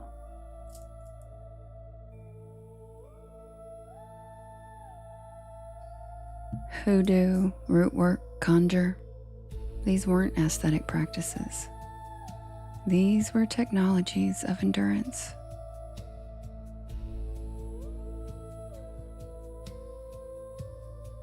Now, John Bell wasn't just cruel.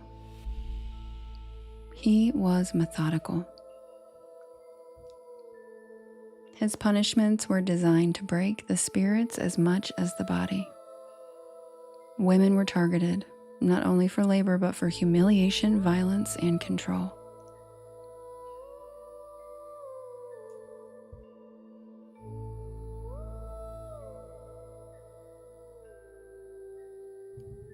Now, the Bell Witch legend talks about invisible slaps and disembodied voices tormenting the family. But it never talks about the very real hands that regularly struck enslaved women, the very real screams that went unanswered, the very real blood that soaked into this soil long before anything supernatural was ever reported. Desperation sharpens clarity. And those women didn't turn to that cave because they were curious. They turned to it because there was nowhere else to go. The cave was mysterious and revered even then, known to local indigenous people as a place where the veil between the worlds thinned. A place where the elements spoke louder than men. Earth, water, darkness, womb, and grave in the same breath. Those enslaved women didn't summon an evil spirit or a demon.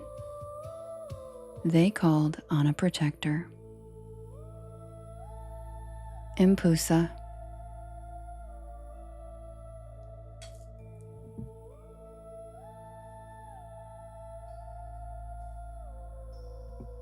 Now, Impusa is not a witch in the fairy tale sense. She is an ancient elemental. She is associated with crossroads, caves, night travel, seduction, and punishment.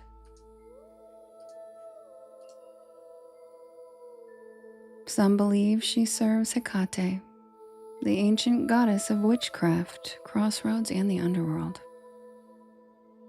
And Impusa always appears as a beautiful woman, impossibly graceful and very hypnotic. Ancient writers compared her to spirits that fed on human vitality, which is why modern historians often describe Impusa as the first form of the succubus, or the vampire. But she didn't drink blood. She drained people emotionally, spiritually, mentally, and physically.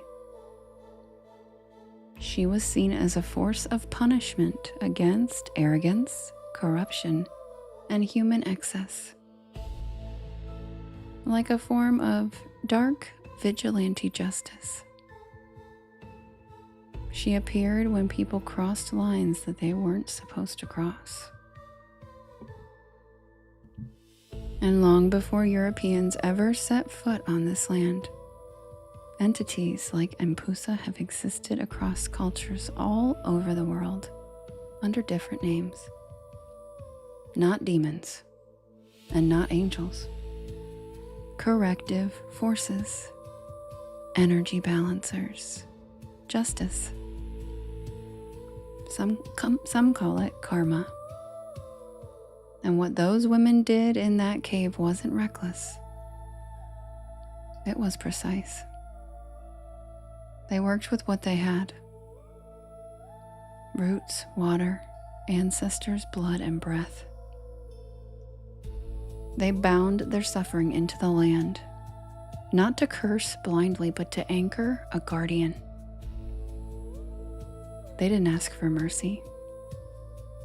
They asked for protection.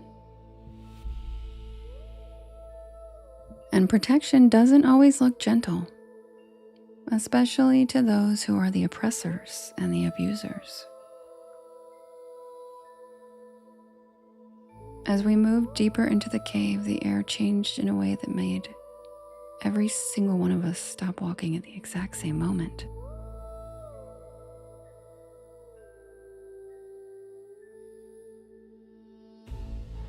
Yaya and I locked eyes as if we both sensed something wrong at the same time.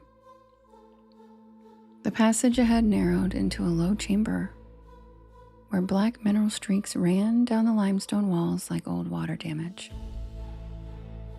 My inadequate flashlight beam trembled across them. And for a split second, I thought I saw movement inside the stone itself. Nobody spoke. Even Kim and Brittany, who usually joke when they get nervous, had completely gone silent. The vibration in the cave floor had deepened into something rhythmic. A slow pulse moving through the ground beneath our shoes. And then Ange asked if anyone else smelled anything. It smelled like wet soil and river water and something burning. Not smoke exactly, more like extinguished candles. Thank you, Holly. Kim, who was behind me, suddenly stopped and told us all to back it the fuck up, Terry. I turned around and asked what was wrong, and she pointed past me toward the back wall. Now Kim has a special gift, and she can see spirits and energy that most people can't see. So whenever she tells us that she sees something, we pay attention. At first, I thought it was just another creepy opening in the rock. But then I realized the darkness itself was moving. And the shadow began folding and gathering inward, and a shape emerged. It was a woman. A silhouette formed from the darkness, moisture, and the flickering reflections of the cave walls. She seemed ancient and beautiful. And I remember seeing eyes, reflective, like light shining across deep river water at night.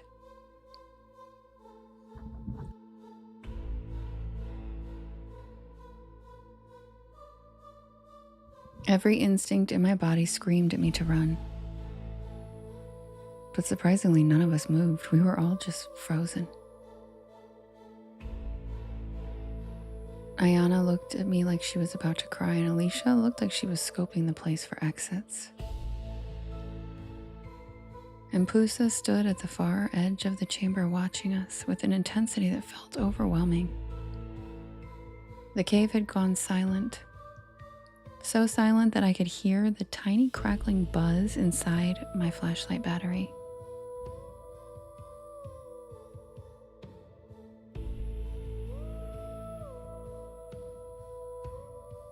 And then all at once, the temperature dropped.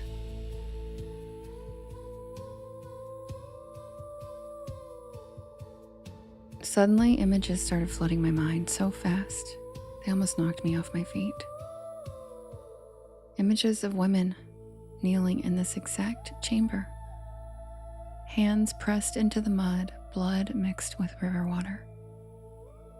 Images of a girl no older than 15 hiding behind others while someone above ground screamed.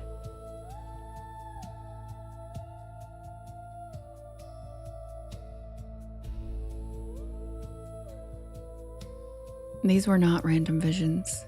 These were memories imprinted into the land. The cave wasn't showing us horror for the sake of horror.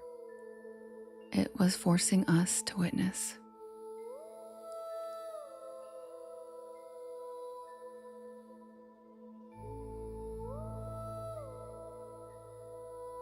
Then she moved closer, and the fear became almost unbearable. And not because she wanted to hurt us, but because no human nervous system is built to experience something like this.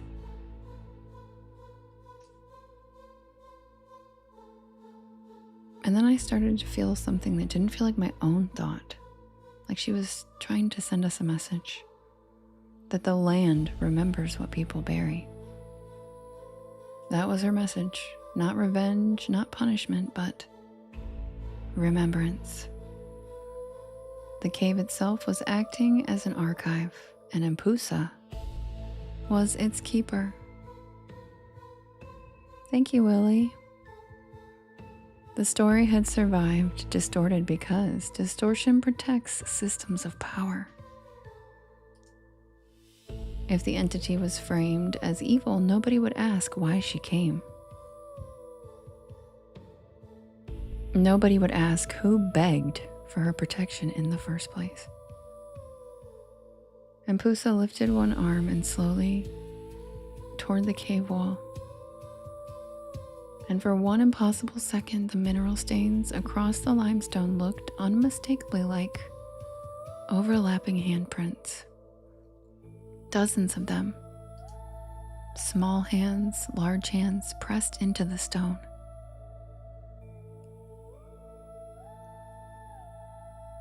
And then my inadequate flashlight flickered, and they were gone.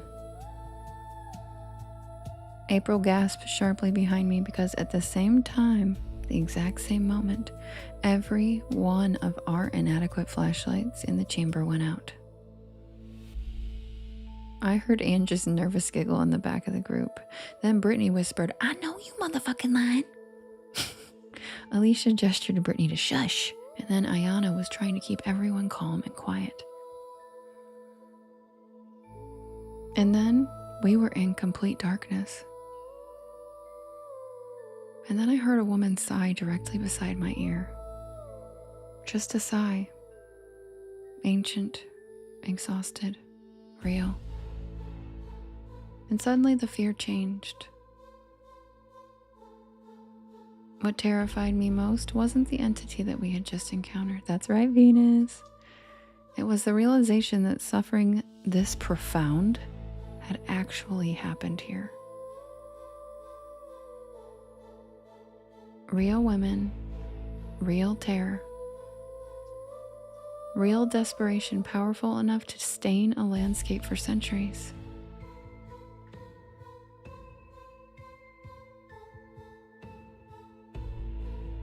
Then our inadequate flashlights suddenly lit back up, and the chamber was empty, and Impusa was gone.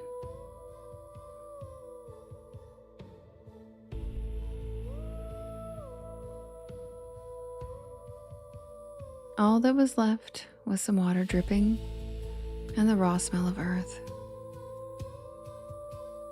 As we moved deeper into the cave, images pressed into my mind without warning. Women kneeling on cold stone, bruised wrist, torn dresses.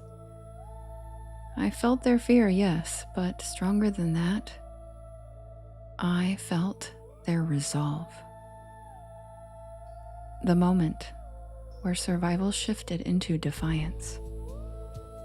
And Pusa answered because she was meant to. And what followed on the Bell Plantation is well documented in the parts people like to sensationalize. Disembodied voices, physical attacks, psychological torment. John Bell growing weaker, sicker, unraveling. His once brutal authority collapsing under something he could not whip, sell, or silence. The legend calls it a curse.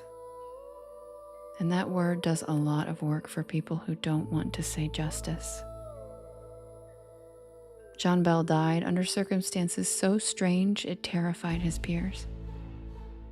The Bell family suffered losses, madness, and humiliation. Their power eroded, and their name became synonymous not with wealth but with a haunting. Their land rejected them. And the enslaved women, their names were not preserved, but their work was. The Bell Witch was never attacking randomly. The violence had direction, purpose. This wasn't chaos. This was consequence. And Pusa did not linger to terrorize innocents. She stayed to guard the boundary. The land is not cursed. It's protected. People who come here seeking thrills often leave unsettled, shaken, sometimes even injured. They report scratches, nausea, disorientation, and then they call it malevolent. But protection feels hostile to those who mean harm or are not pure of heart, even unconsciously. Especially to those who romanticize cruelty under the banner of history. Reframing the Bell Witch as evil allows people to mourn John Bell without digging into the man he really was. It allows the country to turn enslaved women into footnotes instead of the architects of their own resistance. And it allows violence to remain abstract rather than personal. But Impusa does not allow that abstraction. She anchors memory in place. She ensures that suffering is not erased just because time passes. She makes sure the land itself refuses sympathy for abusers.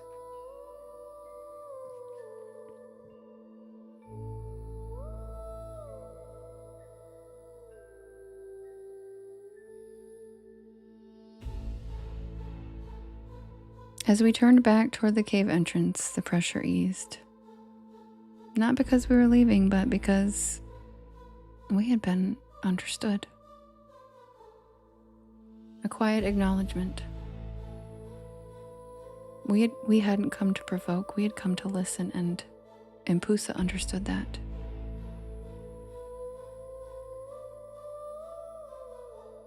The Bell Witch Cave doesn't need an exorcism. It needs the truth. What happened there wasn't a haunting born of evil. It was a reckoning, born of necessity. Enslaved African women denied every earthly protection reached for something older than the system that oppressed them. And it worked.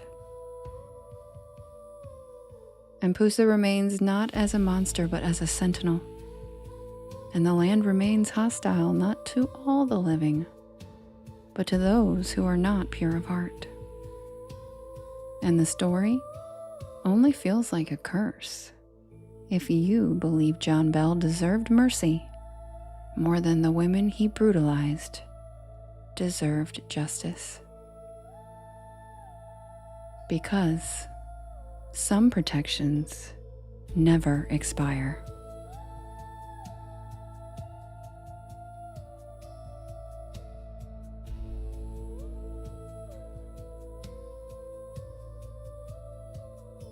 And that's the tale of the Bell Witch and justice for Impusa. And thank you guys. I'm very proud of that story. Yes, that is basically rewriting history as they claim it is to be, but this is what myself and the women I included in this story believe to be true. And I am an elemental witch, so yeah, it's not the story that you've been told. It was not his neighbor named Kate. It's an elemental named Impusa, and she's still there, and she's pissed.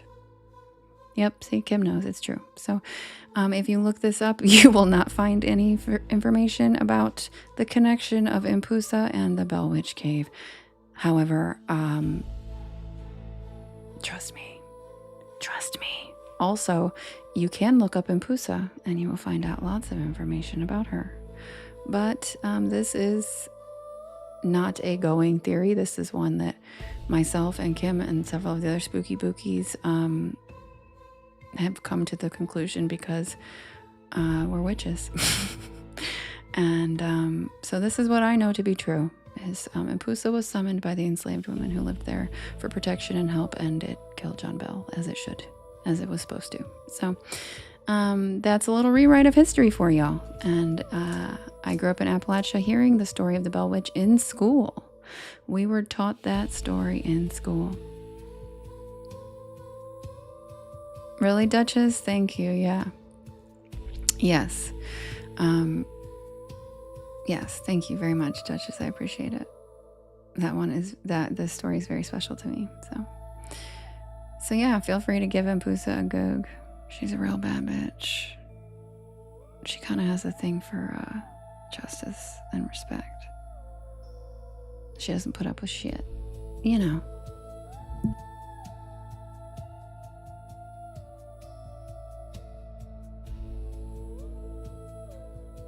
And if you would like there is a framed Impusa.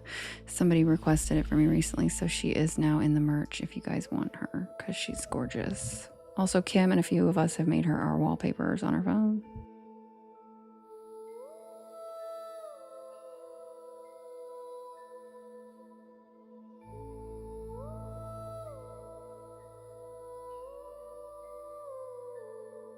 All right, guys, I'm going to set up the next poll for us to vote. And if you guys could do me a big favor, could you hit that share arrow in the bottom right-hand corner? There is a little yellow circle with two arrows chasing each other that says repost. And that puts my live into your friends' FYPs, and it helps us grow our beautiful porch. And Kim says she's my wallpaper now.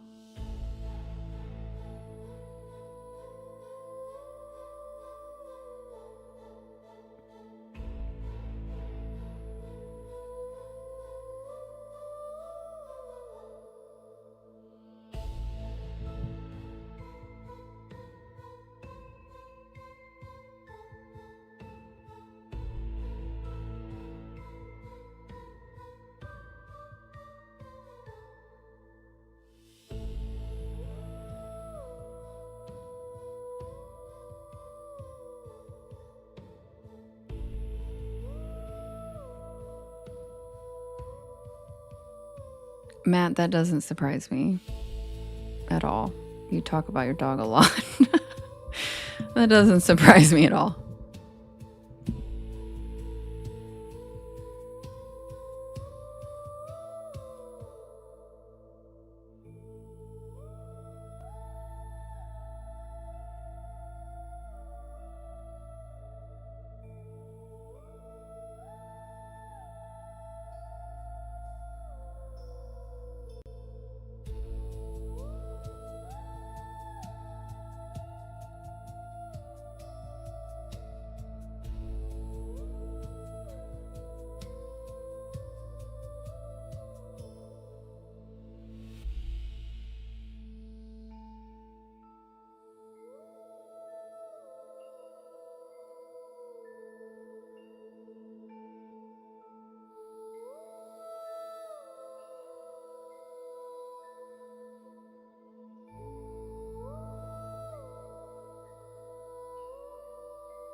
Okay, guys, I'm almost done with the pull, I promise.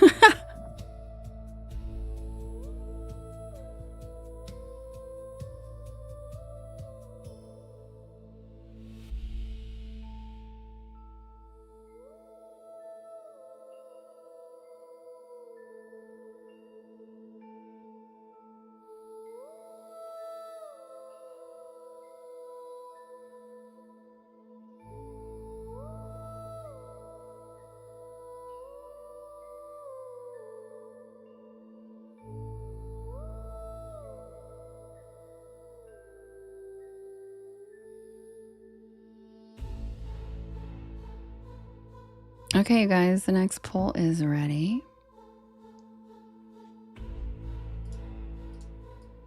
We have,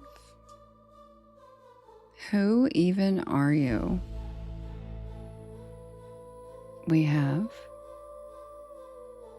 she's gonna get you. We have Virgil's hardware. We have Satan skipping around. And we have trying to loosen my load. Who's it going to be? You can vote in the top left-hand corner. There is a blue box. We've got who even are you? Hi, Mackenzie. We've got she's going to get you. We've got Virgil's hardware. We've got Satan skipping around. And we've got trying to loosen my load. Who's it going to be, guys?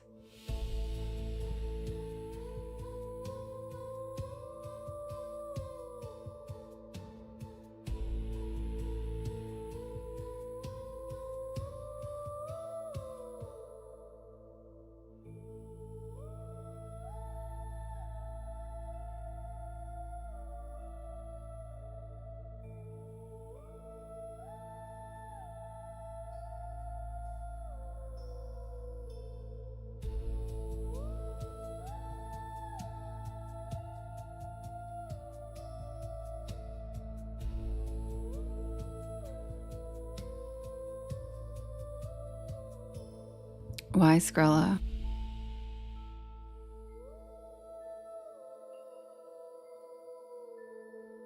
You took nights so you could be going to bed when you're on. Oh my God, really, Holly? Stop. Really? Aww, you're so cute. I love you. Oh, Holly. That makes me so glad because I really would have missed you a lot. You see me, Skrilla? What are you talking about?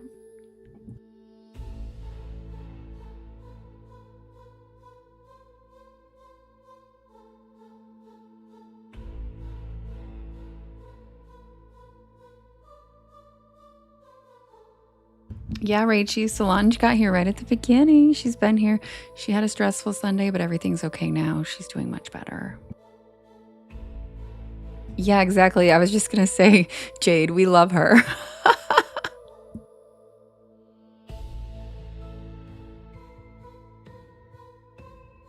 Oh my God, it's 7:23 a.m. So wait. So what time do you work? What's your schedule? What? Oh, the winner is... Oh, Virgil's Hardware. Good old Verge. Good old Verge. Voodoo Daddy said this vote is rigged. It was slow for a sneak attack. Hi, Brooke. Who were you trying to sneak attack for?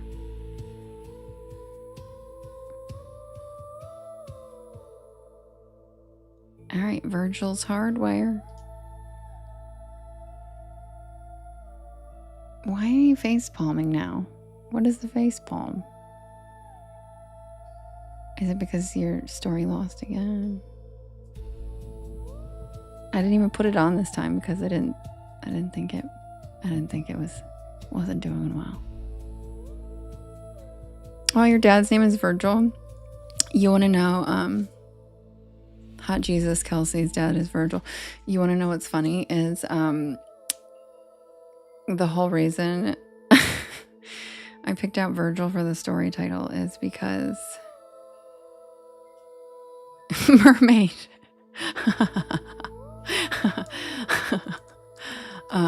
You were sneaking in for Satan. That's funny, bro. I had a guy come, a plumber, like two guys come because my garbage disposal was having an issue. And when they came over, he was like very young. Okay, like probably just old enough to start working that job.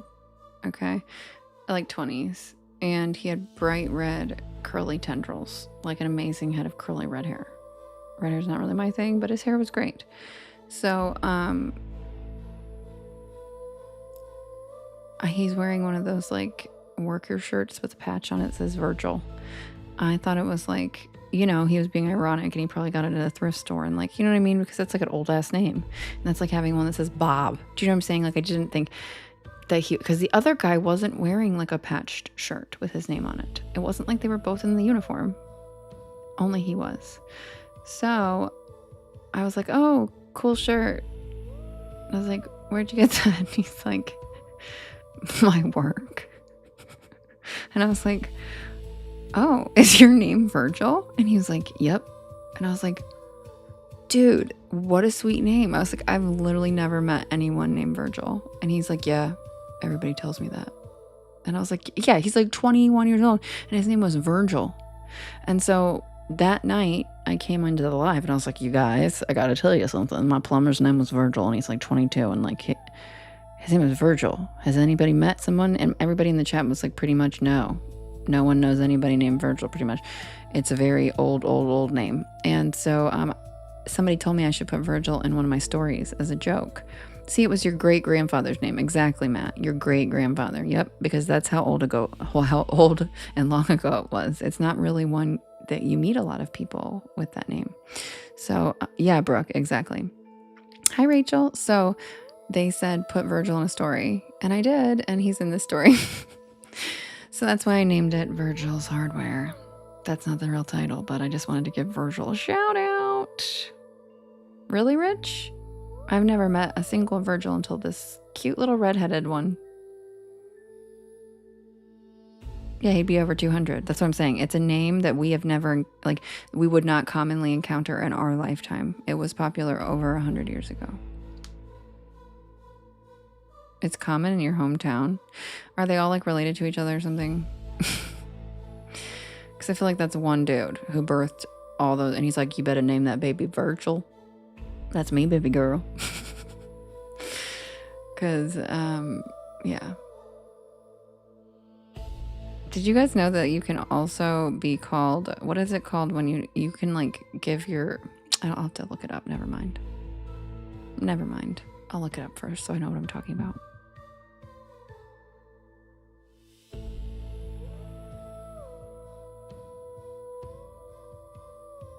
You know, Vernon is his first name Mount.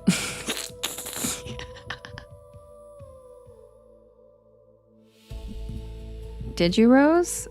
I love that.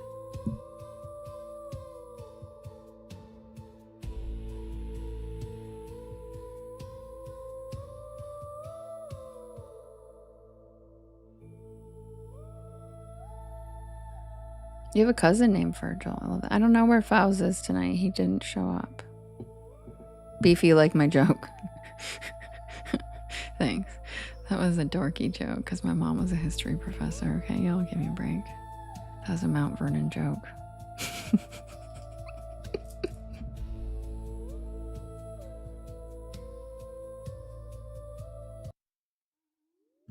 So I'll be right back with 6 p.m. to 6 a.m. Okay. Damn. Yeah, Beefy's wasted right now. Virgil's Hardware. I'll be right back.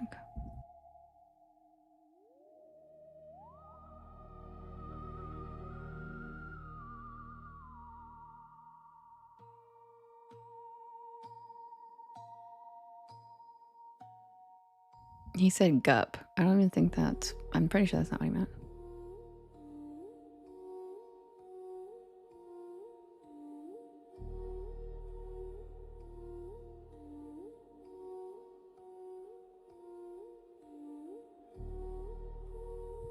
Oh, he said yup. Thanks for translating, Skrill.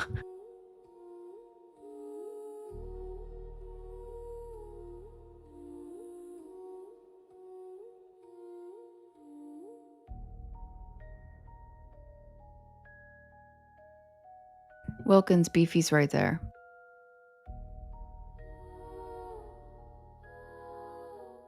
Justin, I'm guessing by that... I'm guessing by that you don't know what Mount Vernon is.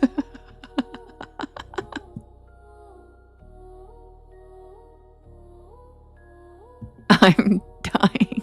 Hi, Dave. Hi, Dave. Good morning. He's right there.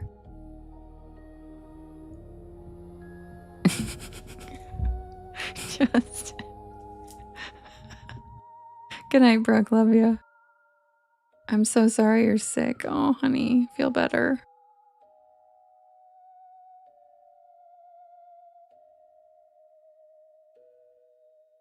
Justin, I always forget that you're Canadian. Mount Vernon was George Washington's house. It's George Washington's historic estate in Virginia. And he said, this is the most Canadian thing. Hold on, I have to pin it. He tried to do a dancer name.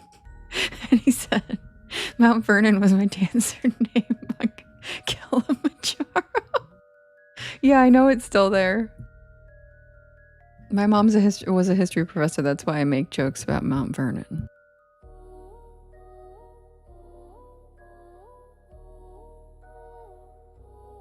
For sure, Jade.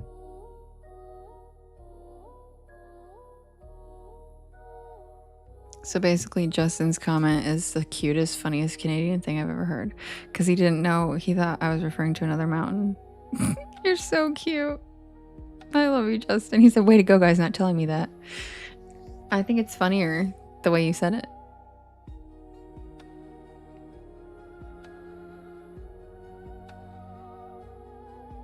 You went to go watch Young Washington? Oh yeah, I saw that came out. I definitely saw that came out. All right, guys, I'll be right back with Virgil's Hardware, also known as Haint Blue.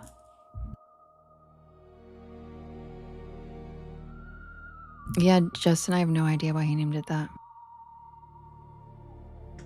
Rachel, thank you for the Merlin treat fund. You're so cute.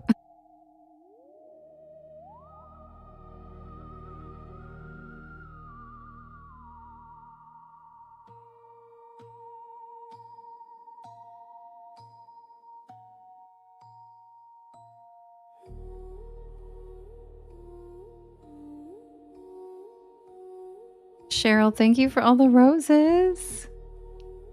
Rachel, thanks for the kudos and the populars.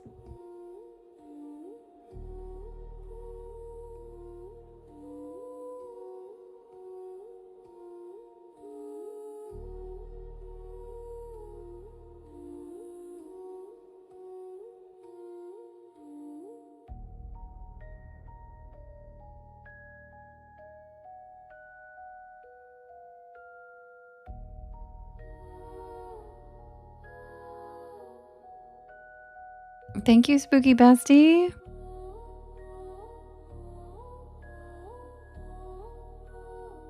Yes, Anna, I have an entire story on my YT channel about it actually, and how cats can 100% pick up on different frequencies than us, and so can dogs.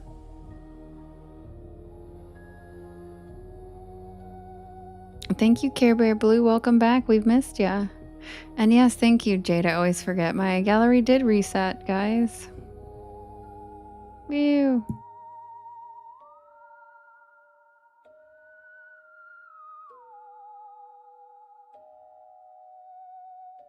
Solange, you're watching the originals. The friend I was talking about, who I'm flying to see for my birthday, is in that show. She plays a really badass vampire. Matt, in that case, what? In that case, what? What, Matt?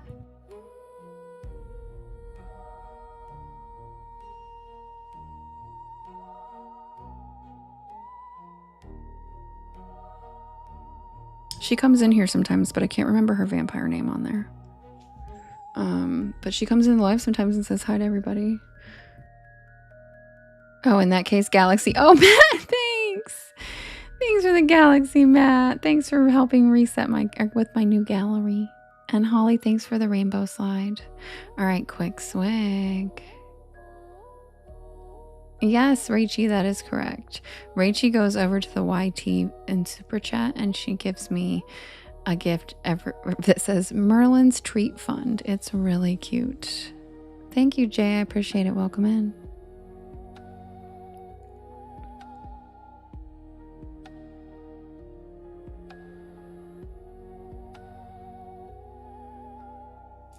All right, guys, be right back.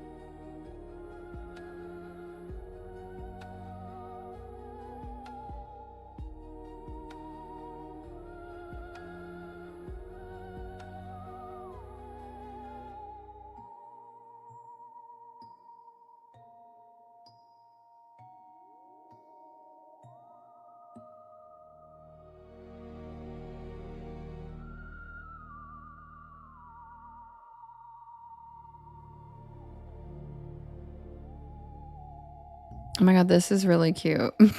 Wilkins said, I came here for spooky stories and became a Justin fan. We love Justin so much. Justin, you're so cool. We really do love you a lot. He's so cool. And he's Canadian.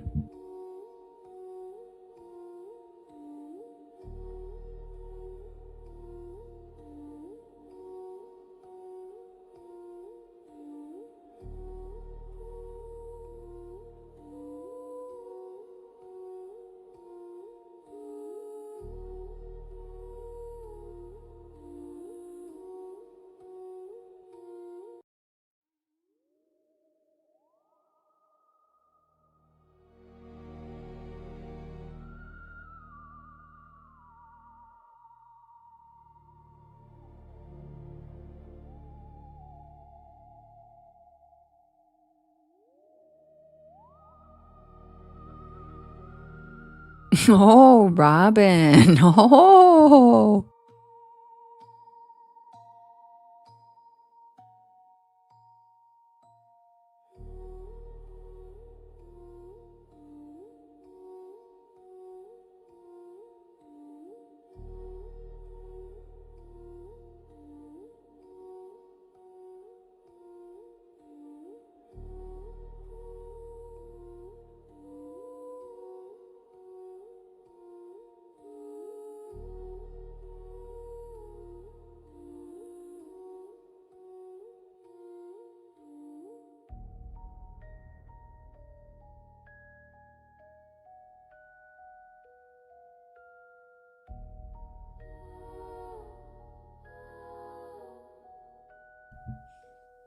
Submitted for the approval of the Porch Pal Society.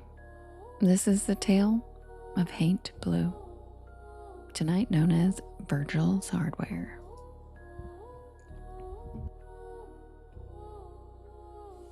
The house was never supposed to be mine. When my grandmother died, nobody in the family wanted the old mountain house except me. And that surprised everyone. It surprised me too. I hadn't been back to Black Ridge in almost 15 years. Not since I left for college. Not since I built a life somewhere flatter, louder, brighter. Somewhere without winding roads or thick woods pressing against every window. Good night, June. But grief does strange things. It rearranges memory. It makes old places feel magnetic. Yes, Naz, I'm from North Carolina. So 3 months after the funeral, I packed my car and my cat Merlin and I drove back to the mountains.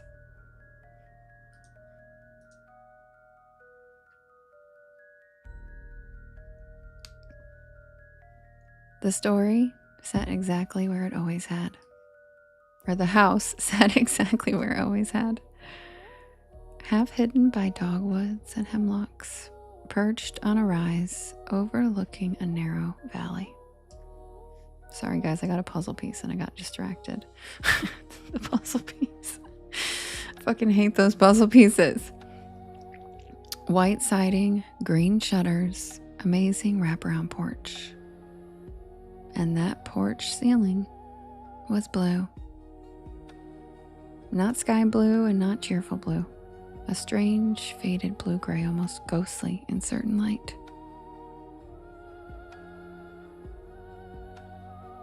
In Appalachia, we call it Haint Blue. I remember asking my grandma about it as a kid. Why blue? She'd never answered directly. She just said that it keeps the haints out. Aw, thanks, Dallas. Appalachian elders rarely explained the folklore that had woven its way into our modern lives. Sometimes belief and routine fuse so completely that there really isn't a difference anymore. You painted the porch blue. You didn't whistle after dark. You didn't answer voices from the woods. And you never invited something in unless you knew exactly what it was. I spent the first week there cleaning. Dust everywhere, boxes, old furniture. The kind of work that exhausts your body enough to quiet your mind.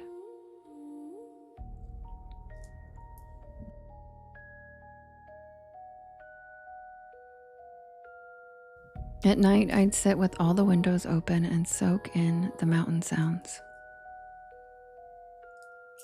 The groan of old wood as the night breeze crept through the trees. Owls, crickets, the babbling creek. It all felt familiar and comforting. Until the knocking started. It happened about a week after I got there. 3 knocks, soft, behind me. I was washing dishes when I heard it coming from the porch door. I looked outside and nothing. Just darkness. Except for the porch light casting a warm circle across the old wood planks. I opened the door, and a cool night breeze brushed past me.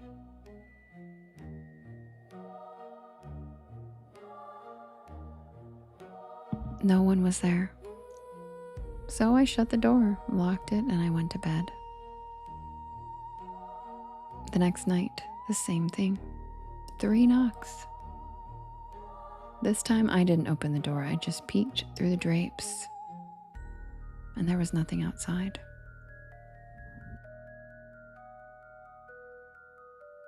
Thank you, Jade.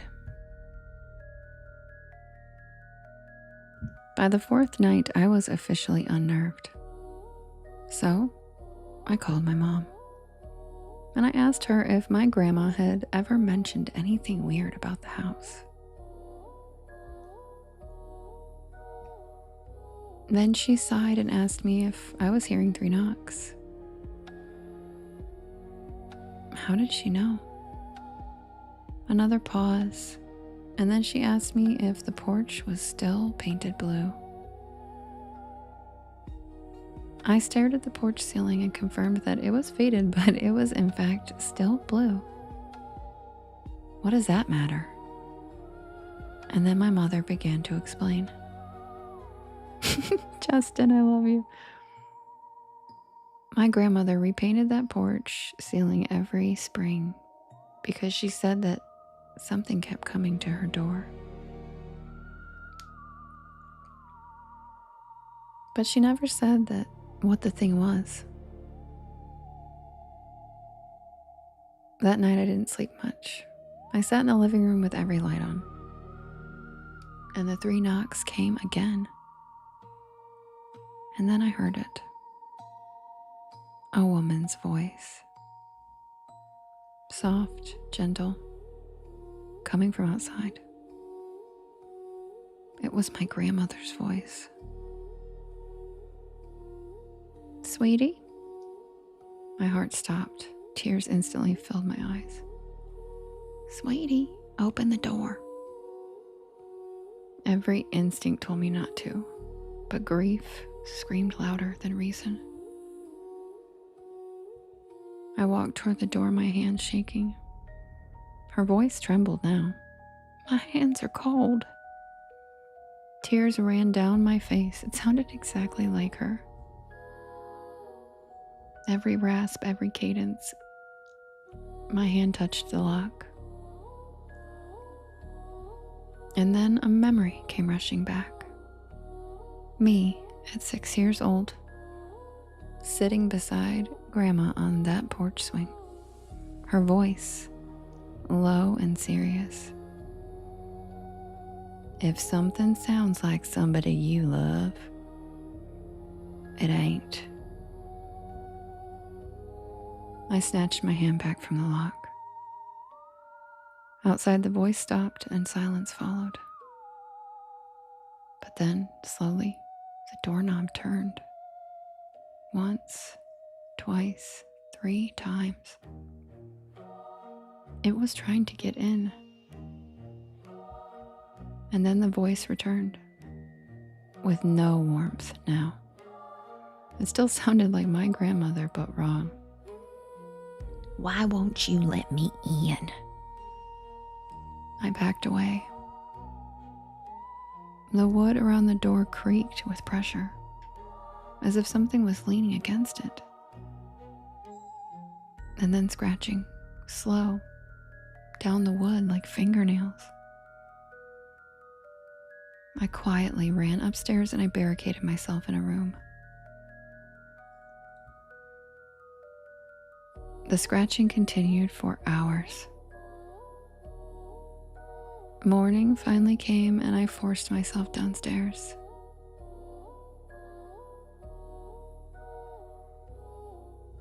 It was gone. But the front door had 4 long gouges in the wood. I almost left that day. Thank you, Skrilla. That was cute. That was cute, thank you. And thanks for the singing mushrooms. I almost left that day. But then I found something in my grandmother's sewing room.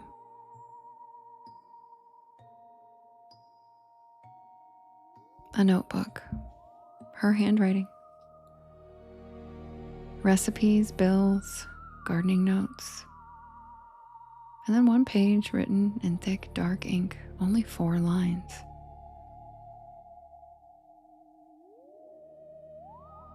It learns voices. Do not answer it. Do not invite it in. And if the blue fades, repaint immediately. My stomach dropped. I ran outside and I looked up at the porch ceiling. The blue paint was peeling and faded. Bare wood showed through in patches. So I drove into town to buy paint in the color that my grandmother called haint blue. The hardware store owner, a man named Virgil, watched as I placed the paint cans on the counter. Then he asked, "You paint your Meemaw's porch?" I stared at him for a minute, and then he said, "Now you be sure to paint it before the night settles in." That's all he said.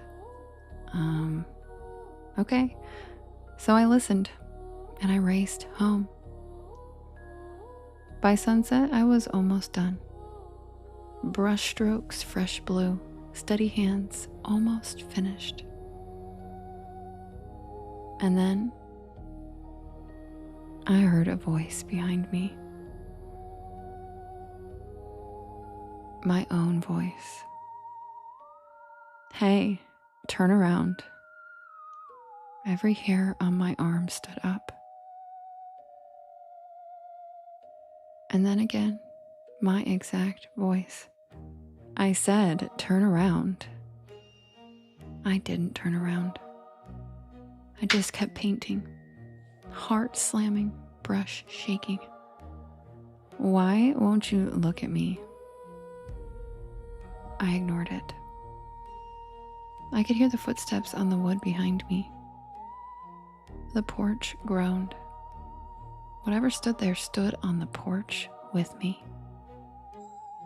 I painted faster. I only had one little section left. Just keep painting and don't turn around. As my brush made the final stroke of that magical blue paint, I heard something behind me shriek. Not human, not animal, something ancient. Aw, mermaid, I love that.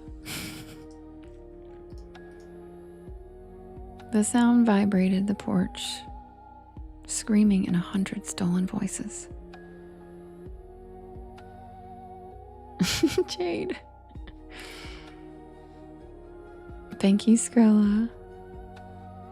And then silence. Complete silence. That was several years ago, and I still live here. And every spring I repaint the porch ceiling. Every inch, no exceptions. Tonight I finished in a bit of a rush. I was running behind. Fresh haint blue. Pretty good coverage if I do say so myself. Thank you, Skrilla, for helping me with my goals. And I felt safe. Until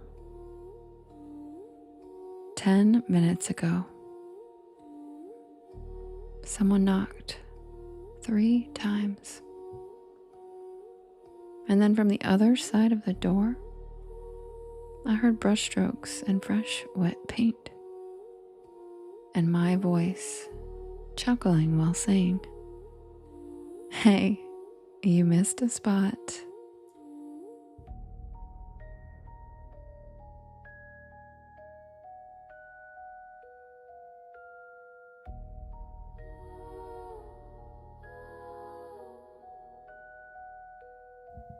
And that's the tale of Haint Blue. Thanks, Mace.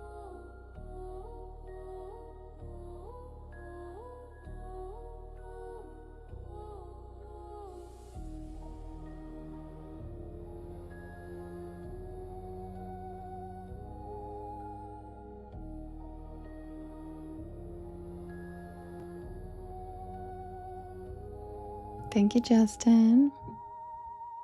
Thanks, Matt.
Welcome in, everybody. My name is Devin, and this is Porch Lore.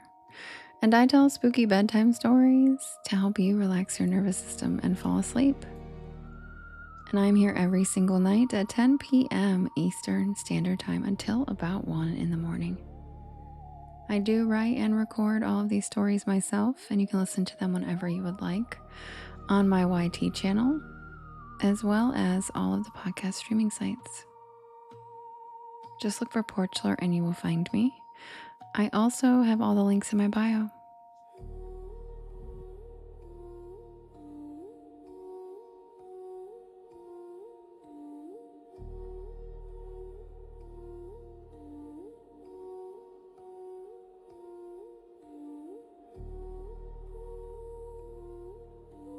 Jade, you could do a bottle tree.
Okay, guys, we'll do an extra story. I'm setting up the poll 1 second.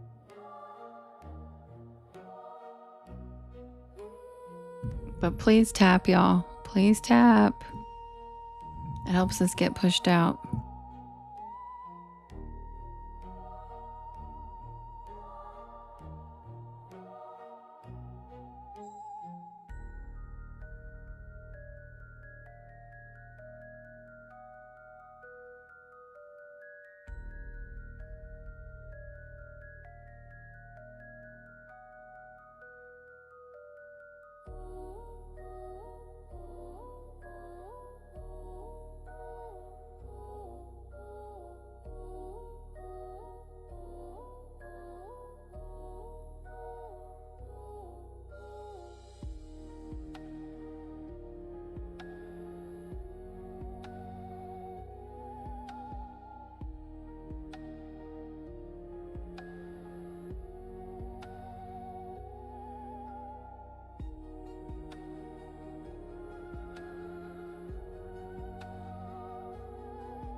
Okay.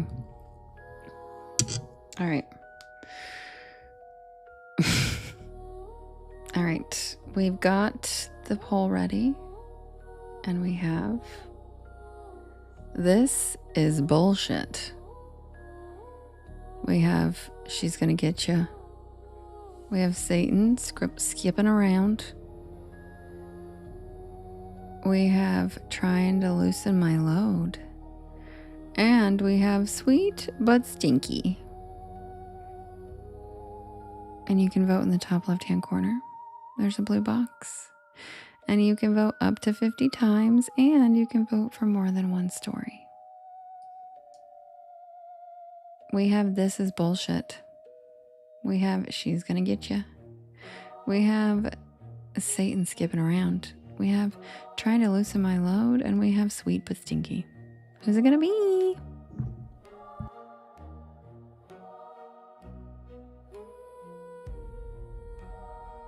Thanks, Jade. I ran out of ideas. I'm out of funny names for the night, y'all.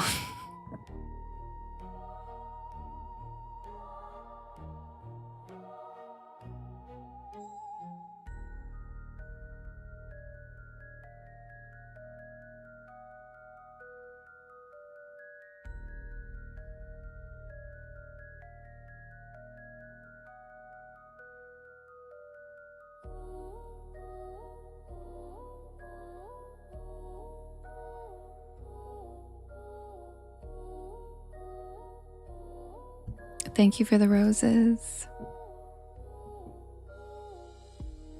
Thank you so much. Hot Jesus. Kelsey. Hi, Code Red.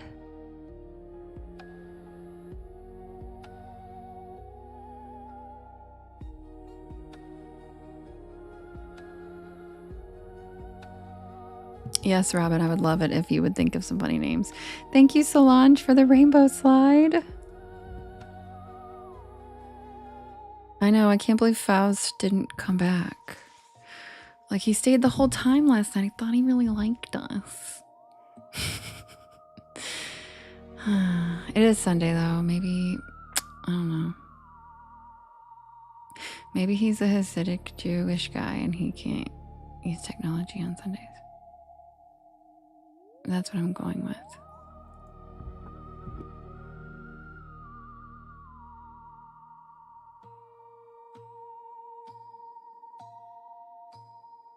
And look at that. I tricked you guys. This is bullshit. Is the winner. And I'll be right back with the story that this is bullshit. Mwah.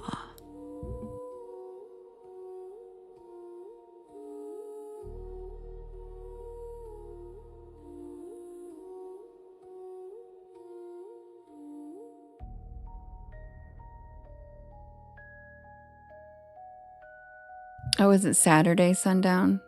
Oh yeah, you're probably, what was Friday? I used to work with a guy who he had some rule about technology. I thought I was on the weekends. Yeah, maybe Friday and Saturday. Guess not Sunday. Anyway, I'll be right back.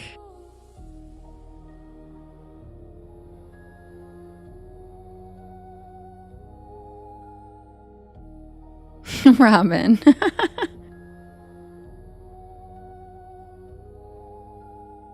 Perfect, Rachie. Thank you for explaining it.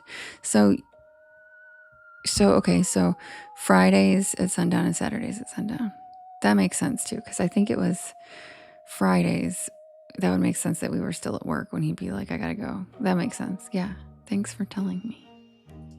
I used to live, when I lived in LA, I used to live in an area of town that had a lot of Hasidic Jew population, and they were just really kind. Such gentlemen. They were funny too. There's this one guy I would always walk. I do my morning walk and he'd be walking and he'd always walk with me and make jokes. He had the best sense of humor. Yeah, go enjoy your wind sandwich, Justin.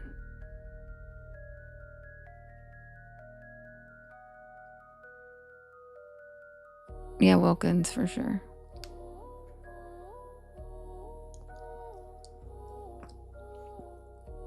You're not observant, Rachie, but I still appreciate the information. That's really cool. And it's been a while since I lived out there, so I don't really remember. It's been a while.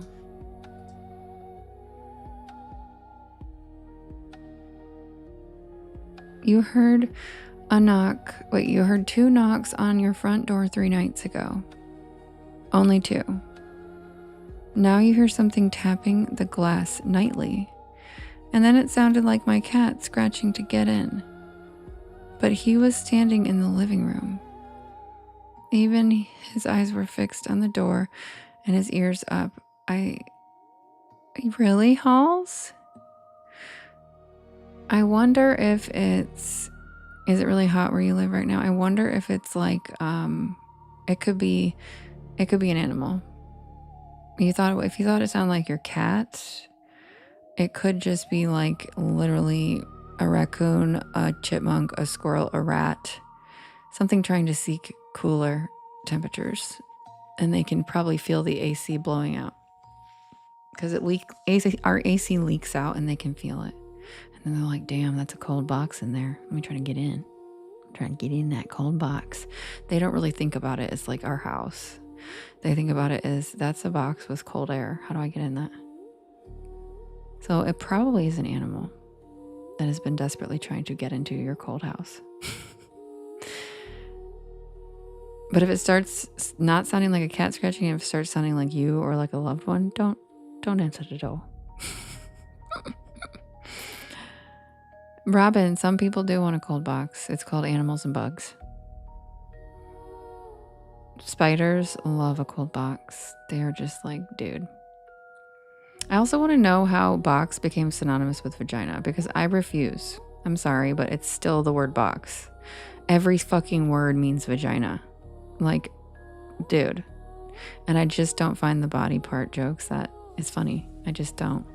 Like boxes, like a flower, a box, a cat. Like, what the fuck isn't a vagina? You know? Like, stop being so obsessed with our vaginas. Maybe that's the thing. Just saying. Because every damn word is a vagina. I'm just going to start making every random word a dick and be like, what do you mean, your pencil? Your noodle? Your string? Your wire? It's annoying. It's like, come on. There's way wittier ways to be funny than every word meaning vagina. You know? And I'm funny as shit, and you guys know that. But that I just do not find the sophomoric, like, body part jokes, that they're not funny. It's not offensive. It's just not funny. It's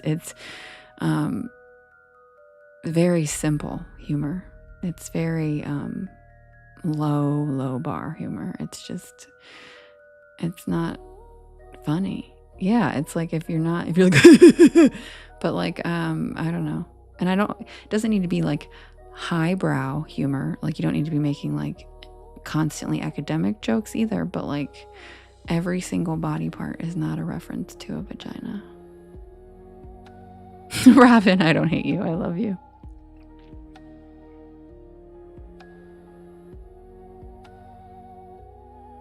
Yeah, exactly. Because that was an exact situation where I accidentally said it and didn't realize, and I caught myself, and then I was like, shit.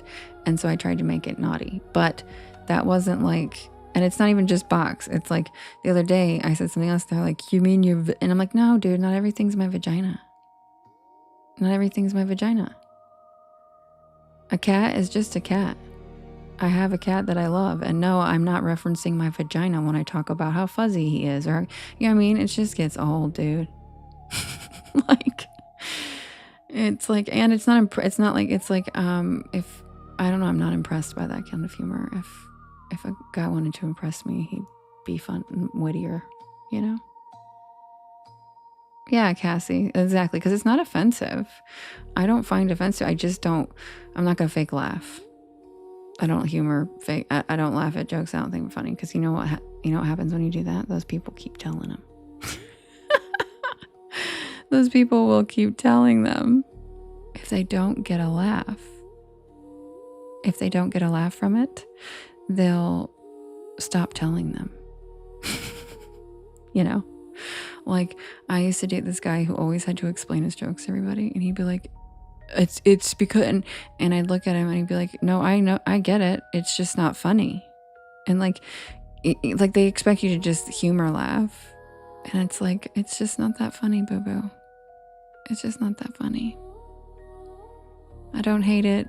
It doesn't offend me. It's just not that funny. It's like, really? Like, every woman on the planet has heard a fucking body part sex joke pretty much once a day, at least her entire life. We're just kind of like, it's not really funny anymore. Like, cool. Like, I've heard that 7,000 times. Like, meh, over it. Be funnier.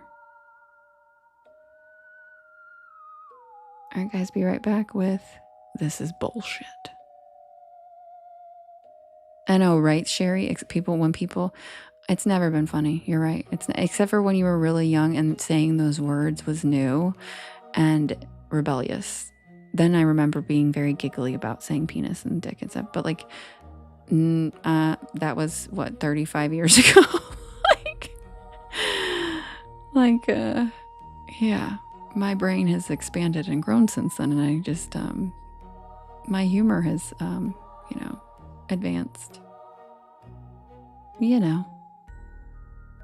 Justin said, and then I turned 7. A Skrilla, I do every day.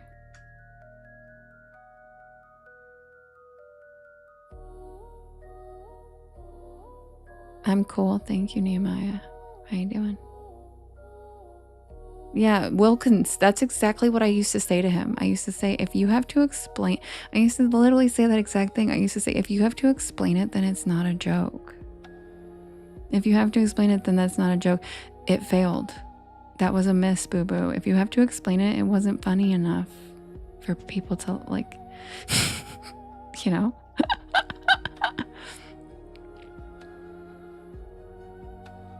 Yeah, spooky. And I'm not saying a dirty sense of humor.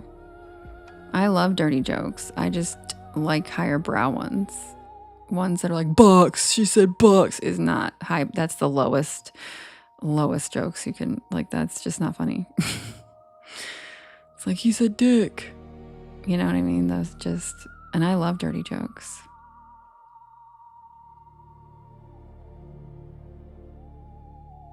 Right, Wilkins? Yeah. Ask Skrilla. He made a really funny dirty joke in Lisa's live last night that I loved, and I was cracking up about it. Hi, Nanita. And so was everybody else. And it was so funny. And then I asked him what it was again, and he couldn't even remember it. I'm so glad, Zan. Welcome in. Oh, Voodoo. No, I don't care. I said I don't hate them, and it doesn't make me mad. Oh my God, Voodoo, you added a UFO. You're so fucking cute. Stop it. And you don't have to be sorry. I'm just saying I don't find them that funny, so I just don't laugh at them. So you're not going to hear me laugh at them. I don't hate them, and I don't hate the people who make them. Every single one of my guy friends makes them, except for one. Literally. But I tell CJ the same thing all the time. CJ makes them every time he's in here, and I'm like, I'm not gonna laugh at it, boo-boo. I don't find it funny, but you do you. Like, CJ's the king of those. CJ turns yeah, exactly, Robin, that's it. They're not knee slappers. And like CJ, we love CJ. CJ turns everything. He tries, and it's become, and then you know what he used to do when he'd first come in? He'd go, I haven't mentioned genitalia at all tonight, Devin. He used to say that. He says, "Are you proud of me?" I'd be like, "I'm so proud of you." Because when he first used to come in, that's all he did was make body part jokes out of every sentence and I called him out and it was so cute. It was so funny. And then one day he came in and he's like, "I haven't mentioned genitalia at all this entire live." And I'm like, "I'm so proud." And so CJ used to be, and he still makes the jokes, and he knows I don't care. I don't hate them. I just don't think they're funny. But he used to like only. Do you guys remember when he first started coming in? All he did was, and Michaela was almost always muting him. Remember Michaela when she was a mod? She was almost always about to mute him. I was like, "Don't mute CJ. He's allowed to make his jokes."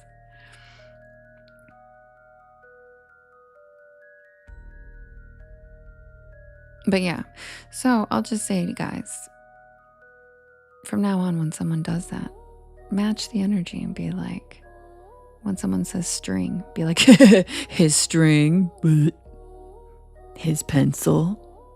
You know, just match the energy, see if they like it.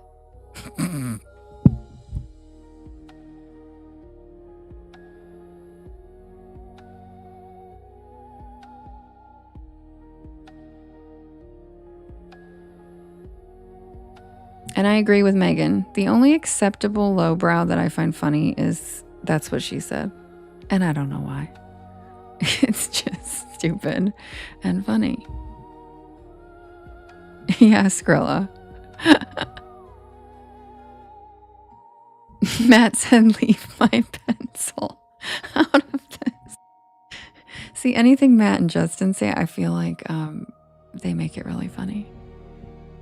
Plus, guess what, Matt? I found out that number 2 is not lead. Who was in here the other night telling me that? Somebody, one of y'all, was telling me that number 2 is not lead. Why did they always tell us we had to have number 2 lead?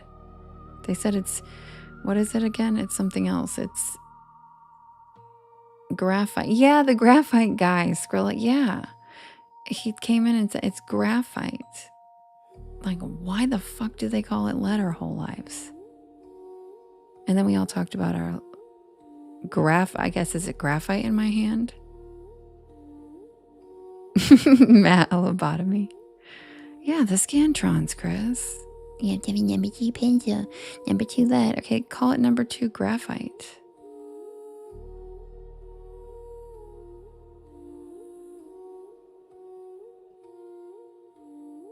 It used to be lead. See, somebody said no, it wasn't. They said it was graphite. Lydia, me too, but now somebody's saying it was lead. We'll never know, will we? All I know is that I have a stain in my hand. Hi, Joanne.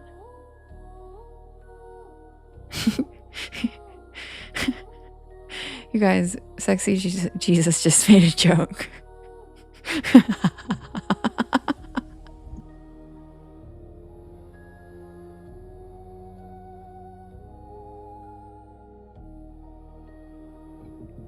Matt said I'll never financially recover. Yeah, I have a pencil stain in my hand because I bought one out of a machine, and then the recess bell rang and I ran down cobblestone steps and I fell and it went right through my hand.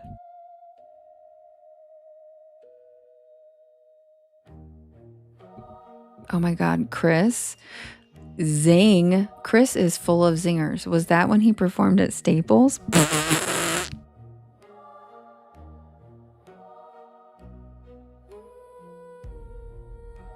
The paint on the pencils had lead in it? That doesn't surprise me. People mistook it for lead? That's annoying. So you're trying to tell me that every school board and every educator in the entire country never just thought to look it up? They all just were like parroting, "Yep, okay, number 2 lead, it's lead." Like, what? Oh my God. That's funny. That's funny. So graphite's in my hand then.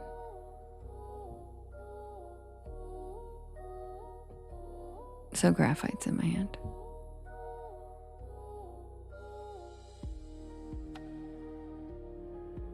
Justin. They taught you graphite? Where do you go to school, Mackenzie? Outer space? Or another country besides America?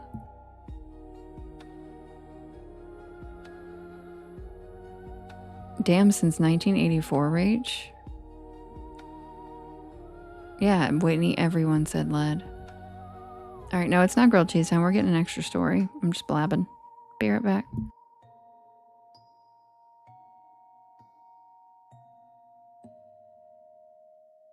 Skrilla said, number 2, Ponzi scheme.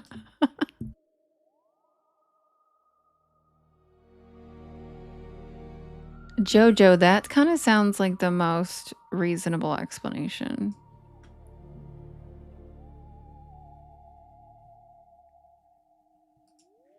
That sounds like the reasonable explanation.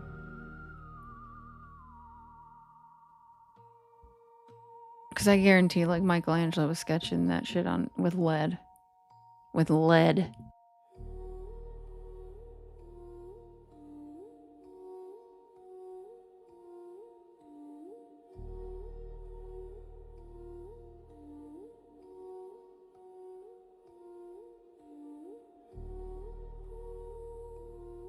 Wait, so Sherry, they were just calling shit whatever the hell they wanted then.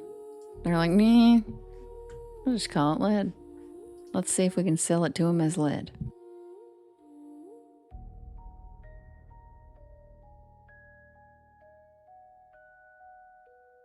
So then what was the special damn, what was the special shit what was the special, why did the scantrons need to be filled out of it then? If it wasn't this special number 2 lead. What, it's number 2 graphite? Fat bastard, that's so funny. He said, who led this into this conversation? Well played, sir. Well played, fat bastard. Well played.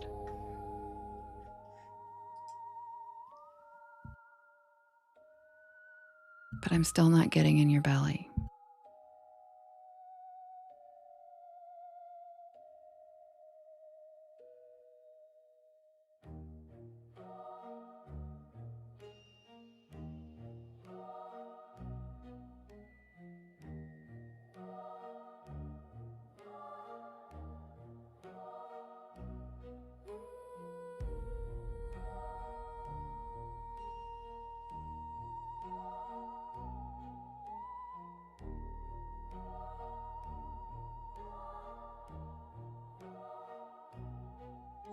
Yes, Maui. Doing one more story. Did you like that, Jessica? I'm glad somebody got the joke. That was an Austin Powers joke.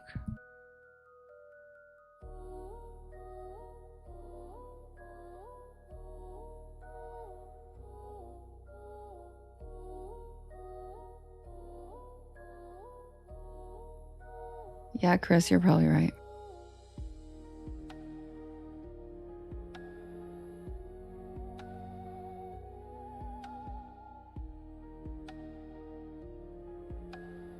Number 2 is darker. Thanks, Robin. That's interesting. Michelangelo used charcoal. That checks out, Rachie. That checks out. Was it really charcoal, though, or just some dude slapped together a combo of some shit and call it charcoal? Like they did in lead. Mole, mole, mole. I'm so glad somebody got my Austin Powers joke when I told him I wasn't going to get in his belly. Because otherwise, the rest of y'all are probably like, what the fuck is she talking about? Exactly, Robin. This has led us to stretch until 2 a.m. because the lead controversy. Anyway, guys, it's not lead. It's graphite and some other stuff mixed together. You got it. Thanks, Rich. Yeah, I love that too. Yeah, it was a huge conspiracy, Sherry. Like, Matt said, I shall call my pencil Mini-Me. It is a classic. So when a fat bastard is like, get in my belly.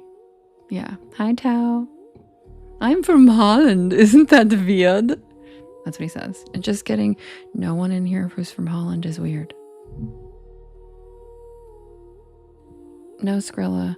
The cool graphics only are on They're only on the recorded videos. They're not on my live. They're never on the live. They're only on like the recorded videos you can watch on the playlist by themselves on YT. So like the YT live is the same as what we see here. But if you want to watch the car moving as we cruise through the beautiful desert all night, check out the playlist. Thank you, Sherry. Because there are cool moving graphics. Like in Hate Blue, the lightning bugs flicker across the sky. And in this one, Skrill and I are cruising in the car, the truck, and it moves.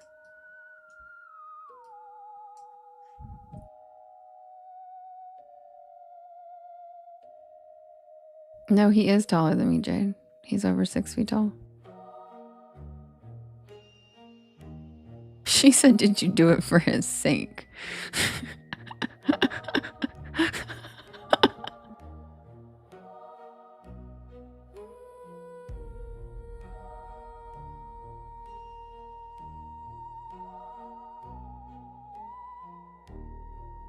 Aw, Kelsey said, you was smart, you was kind, you was important. Yes, we love you, Justin. Justin already knows that. Everybody loves him. Yeah, I stroked his ego, made him tall. Kim even laughed at that one. Did you make him taller? Wilkins laughed at it too. Well, I mean, it's not an unreasonable question. Women literally, we spend our lives stroking that ego of glass.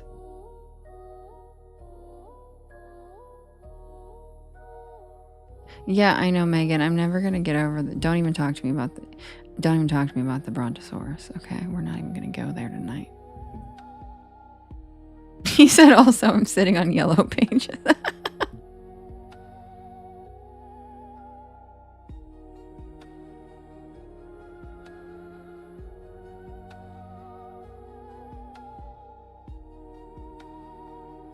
Yeah, I already forgot what I said, Matt. What did I say about stroking? I don't remember.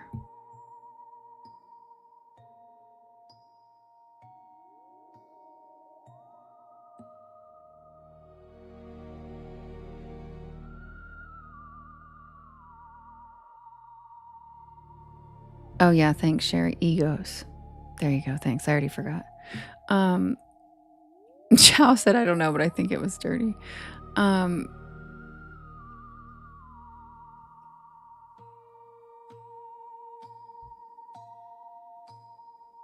He said like the waffles.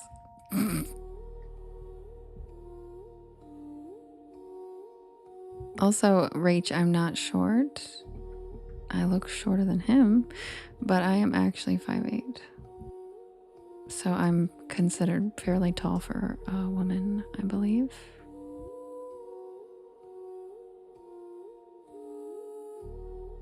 Ooh, 5K more. Hell yeah, Robin. Yep, Jade and I are the same height.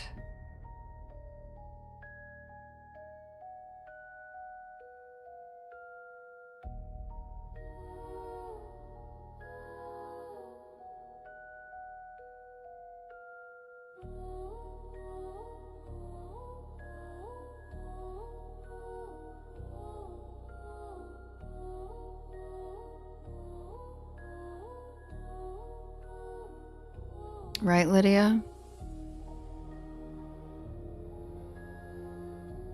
Damn, Rachie, where'd you find those? The fuck? You did? You an NBA wife? You a wag?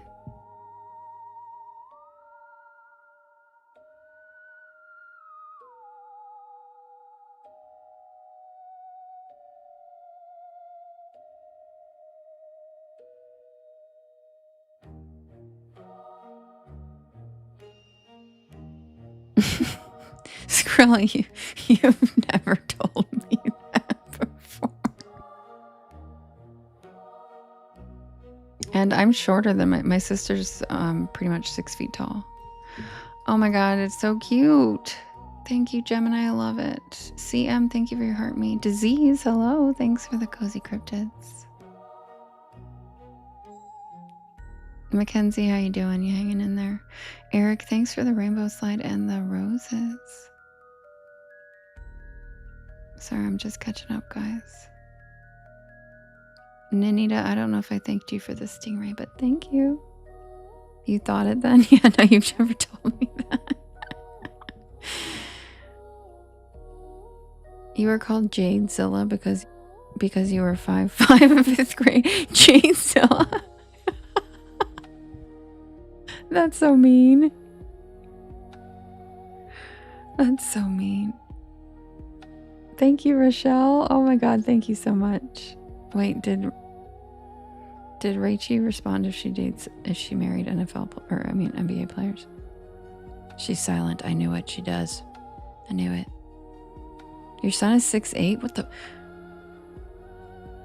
Okay, so you definitely are a wag, right?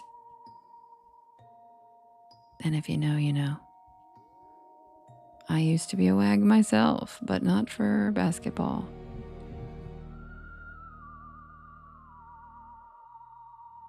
You shrunk an inch, Tao? I heard that happens. Jade said, how old is your son? Asking for a friend. My sister's 5'11".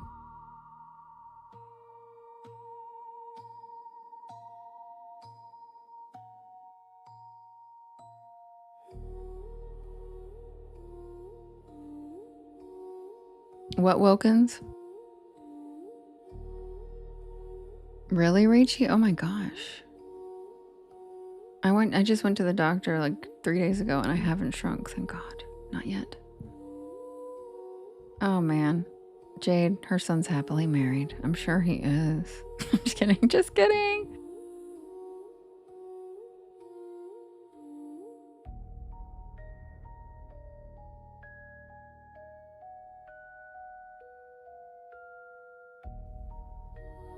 Jadezilla. Jadezilla. I like it. I think it's great.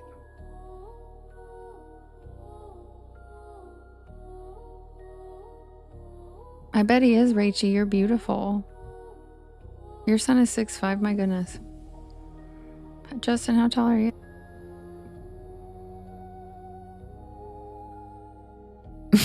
Justin said, this is my wife, Jadezilla.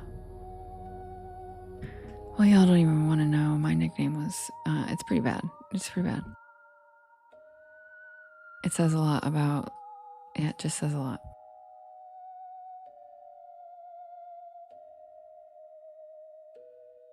A boy named Tyrion?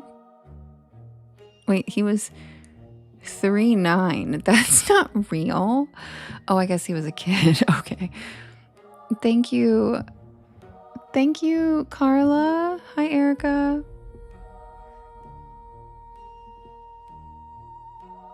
Wait, his name was Tyrion?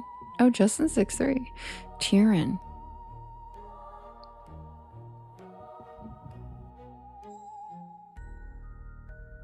Man, everybody's got tall ass sons, apparently. Jesus. How old is everybody in here that you all have sons that are over 6 feet tall? I've never even had kids. I mean, that was a choice, but I'm saying, my goodness, all your sons are over 6 feet tall? Lord. Jade says I need someone's tallest son, please. Your oldest is 22. Okay, that checks out.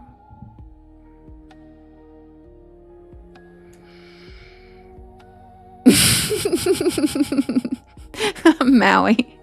I was just gonna say the same thing. Maui said my cat is 5'4". That's a huge cat.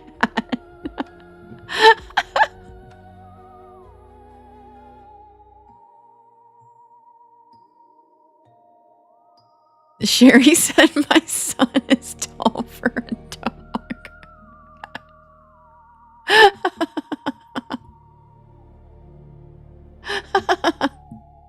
Oh my God, Fauzi, we've missed you so much. Thought you weren't coming.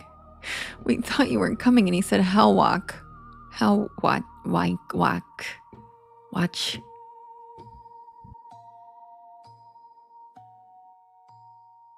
Fowls is here, y'all. Fowls is in the house.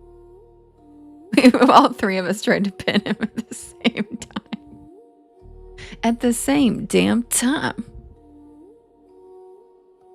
Man, I used to love that song.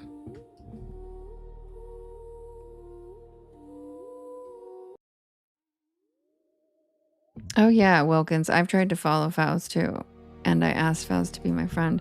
Follow me. And Fowls said that his sister told him not to open his account to people he didn't know, so he's not going to. And we're respecting it because he keeps coming back. So he didn't have to follow me. He could just come back and hang out. Yeah, it is, Skrilla. Yeah, it is.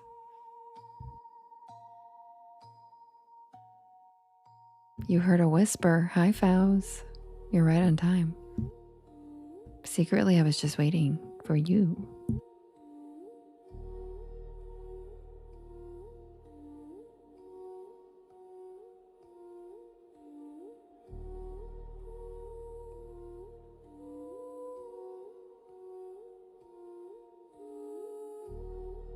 I already asked Wilkins. I asked, and we said, if you don't want me to refer to you as male, let me know.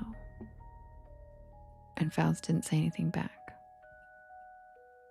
So, as of right now, that's what we're kind of going with, but I also try to just make it as ambiguous as possible.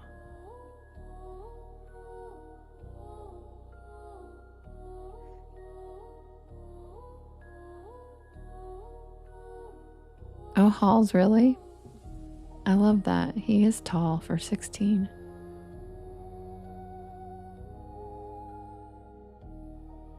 You have a cousin that was 8 foot, even, James.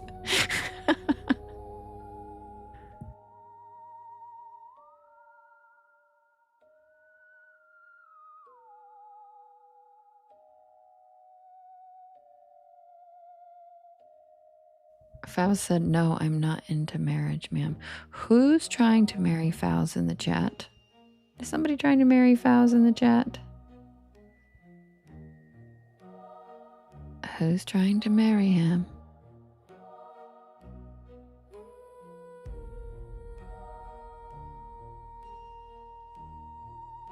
Dave said me. Mad.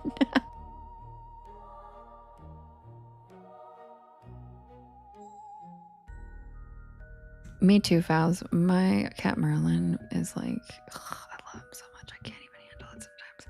I have never had such cuteness aggression towards anything in my life. I am just so obsessed with him, but I don't want to hurt him. I just want to love him forever, all the time. And sometimes I kiss him too much and he puts his paw on my face and he's like, Mom, leave me the fuck alone. Wait, what? Did we figure out what? Eidolon. Hey guys, he's speaking Venusian again. Venusian again. Venusian? He's definitely from Venus. What does that word mean again? I forget. Is it eat alone? Did we decide if that's eat alone?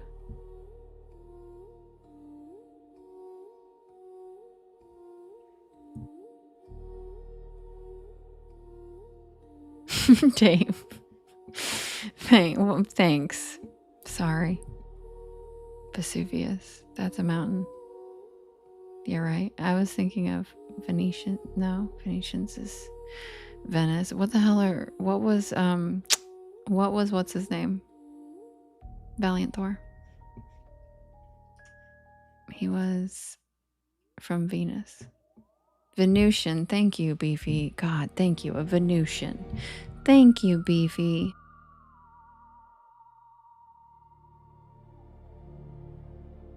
And if you don't know about Valiant Thor, check out my Unexplained series playlist. I have an entire 30-minute story about that alien hottie who came and lived at the Pentagon for 3 years, and it is a declassified document.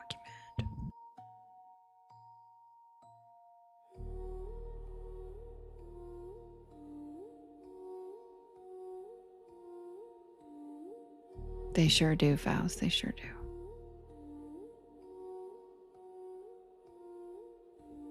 submitted for the approval of the Porch Pal Society. This is the tale of the Devil's Highway.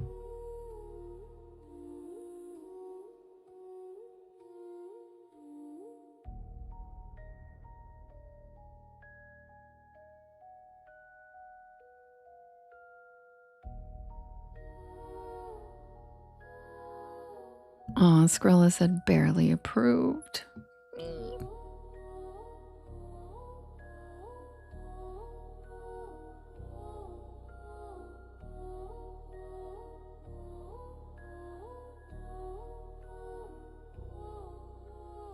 Seabass rolls up 40 minutes after we're supposed to be done, and he said, I'm late. Hey, everyone.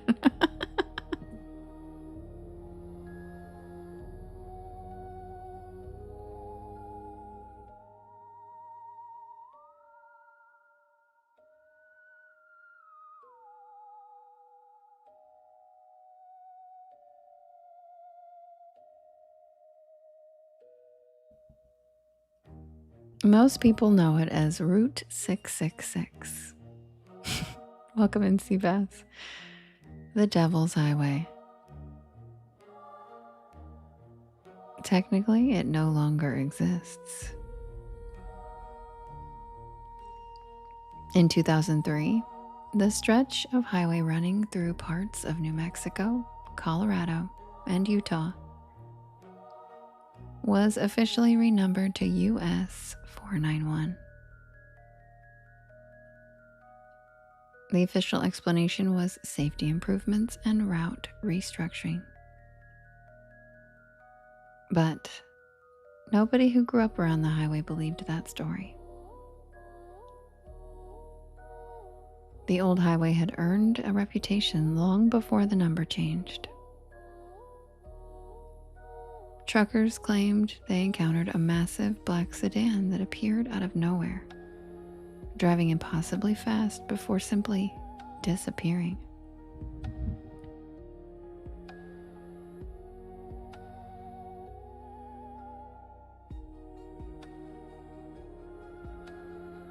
Others reported being chased by a pitch black vehicle with no license plate and no visible driver. There were stories of phantom semi-trucks that barreled directly toward oncoming traffic before vanishing inches from impact. The older stories came from people who lived near the highway. They described seeing cattle gathered silently along the roadside. Not grazing, just staring. Entire herds standing perfectly still for miles. Others claimed to encounter unnaturally aggressive animals that refused to move out of the road. Thank you, Skrilla. Thank you, Rochelle.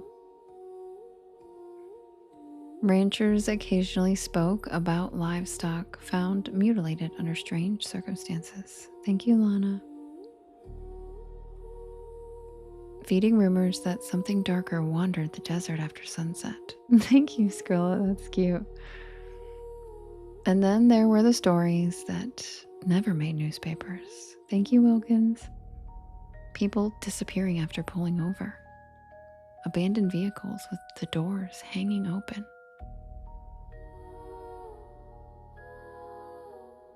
Drivers who insisted they had mysteriously lost hours of time on that road. Now, whether those accounts were true or not didn't really matter. Thank you, Whitney, because Route 666 had become one of those places where every strange thing that happened was absorbed into its mythology, until the road became an entity itself.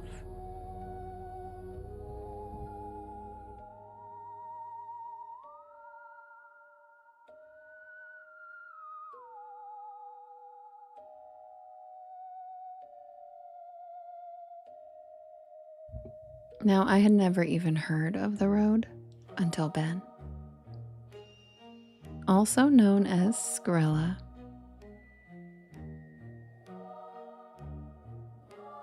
He casually mentioned it to me because he knows I love the spooky and the unexplained.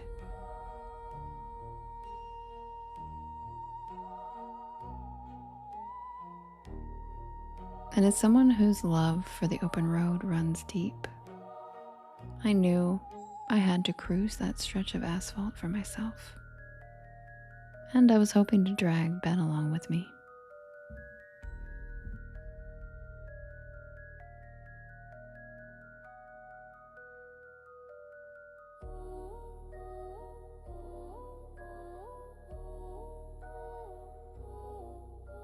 Jane.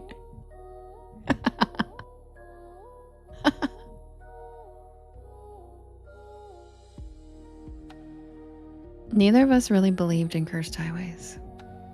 We just thought it would make for a fun weekend. We crossed into northwestern New Mexico just after lunch. The landscape slowly emptied until there was almost nothing left except tan mesas, dry washes, weathered fences, and endless sky.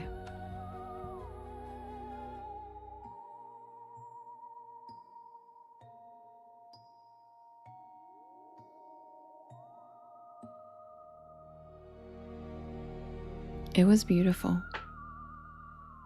It always seemed like horror movies exaggerated how isolated places like this felt, but they didn't. You could drive an hour without seeing another vehicle, sometimes longer.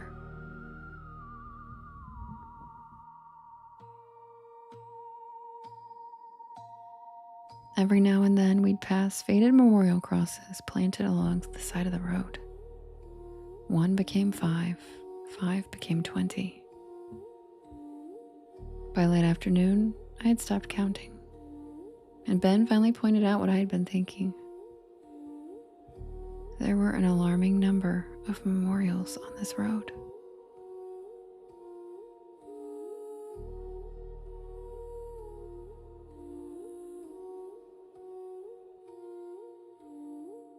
Justin.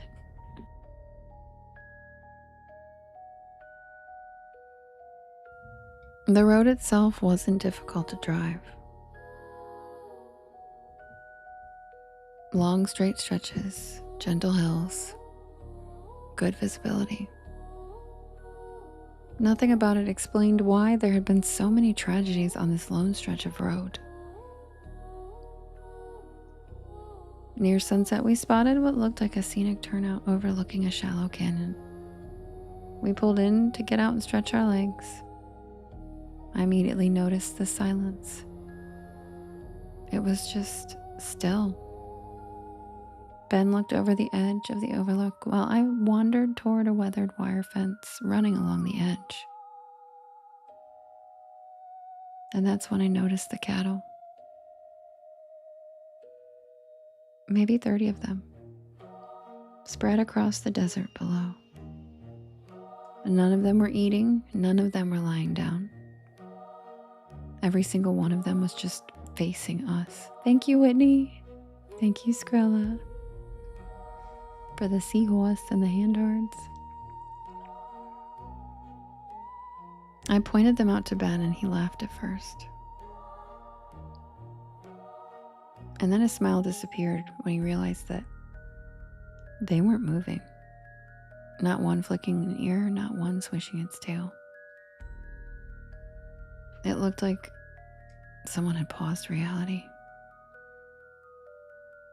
Finally, Ben shrugged and headed back to the truck. The moment his hand touched the driver's door, every cow turned and touched the driver's door. Or wait, every cow turned at exactly the same time, not gradually, all at once, like dozens of little mannequins. And instead of looking at us, they were now looking behind us. Ben slowly lowered his hand from the door handle and turned around. And I turned around to check, and there was nothing there. Jade's in the trunk. So I ran back over to the overlook and I looked down to see that all the cattle were gone.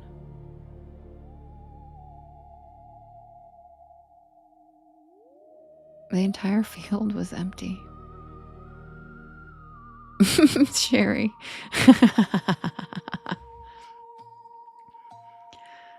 What the actual? And then Ben came running over to me. He firmly grabbed my hand and very sternly said, "Devin, respectfully get your ass back in the truck." Fair enough. I listened because he was right. My self-preservation instincts are not the best. Neither of us said another word until we were back on the paved highway. No more scenic overlooks for us.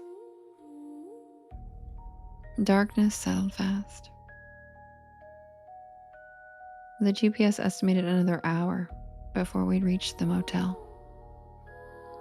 About 20 minutes later, we rounded a bend and saw something standing in the middle of the road. At first, I thought it was an elk or maybe a horse. But as we got closer, I realized it was far too broad to be either. Ben slowed down to almost a crawl as we got closer to it. And the animal didn't move.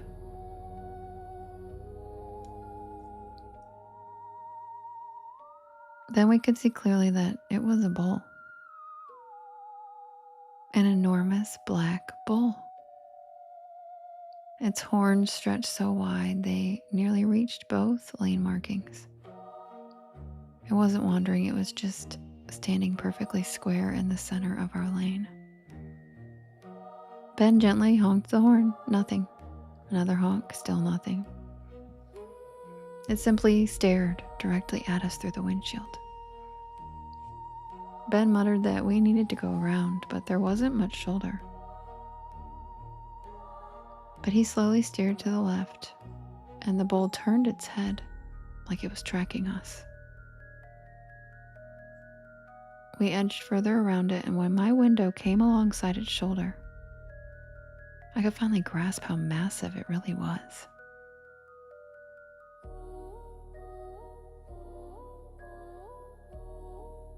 Then Ben accelerated, and we cleared it. Both of us instinctively looked in the side mirrors, and there was no bull anywhere in sight. Just empty pavement for miles. We both just looked at each other and laughed, like, are we tripping right now? And if we are, at least we're going through this together. Neither of us spoke for a while after that, our heads spinning with the surreal experiences we had. Then Ben finally broke the silence and said, "We actually saw that, right?" I nodded in disbelief, and then I scooted over to lean my head on his shoulder. And we just rode for a while in silence, processing. When you go through something unexplainable with someone, you turn to each other for comfort, to help one another not feel so insane. About 30 minutes later, the truck lurched, and the steering wheel jerked violently. Flat tire, great. Ben managed to pull onto the shoulder without rolling the rim. Skillfully, I might add. Neither of us were thrilled about changing a tire in complete darkness, but we didn't really have much of a choice. Ben grabbed the jack, and I held my inadequate flashlight. Jade. Thank goodness he knows how to change a tire because I do not. And then we realized the tire wasn't punctured, it was shredded.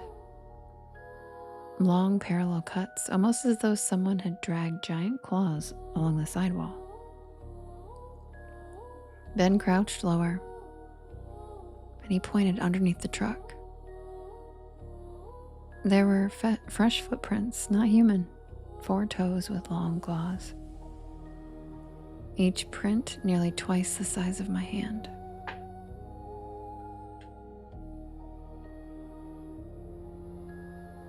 They didn't approach the truck. They came out from beneath it. The prints began directly under the rear axle and then continued away into the desert. How? Thank you, Country Raven. Thank you, Tanya. Ben quickly got the spare tire put on and we both climbed back inside. Then he tried starting the engine and nothing. Again and nothing. The truck was dead, but the dashboard lights remained on, so the battery was fine. It simply refused to crank. And then something bumped underneath the truck.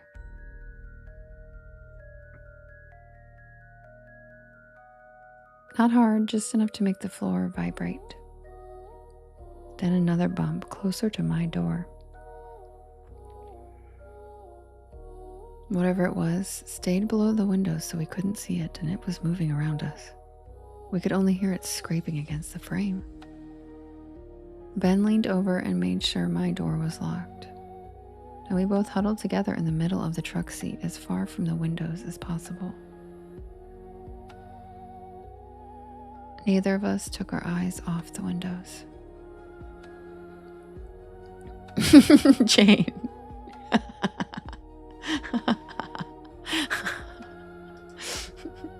Neither of us took our eyes off the windows. Minutes passed, but it felt like hours.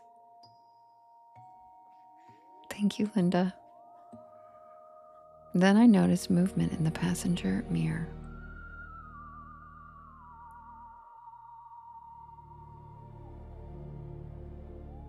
Something was low to the ground in black, moving alongside the truck, and it disappeared before I could focus on it. A second later, it flashed past me. Then Ben's mirror, circling fast. The truck rocked once, twice, hard enough to make the suspension creak. Ben whispered that whatever was outside was trying to tip us. The third shove lifted my side several inches. I heard gravel sliding underneath. Another hit, stronger. This time, the truck actually shifted. Then came a sound I'll never forget. Heavy breathing directly beneath our feet. It sounded like something enormous had crawled under and stopped to catch its breath. The floorboard slowly bowed upward. Something was pressing against it from below. The metal groaned. And then the jack, which Ben had accidentally left outside, suddenly flew out from underneath us and disappeared into the darkness. Not rolled, it was thrown. We both saw it.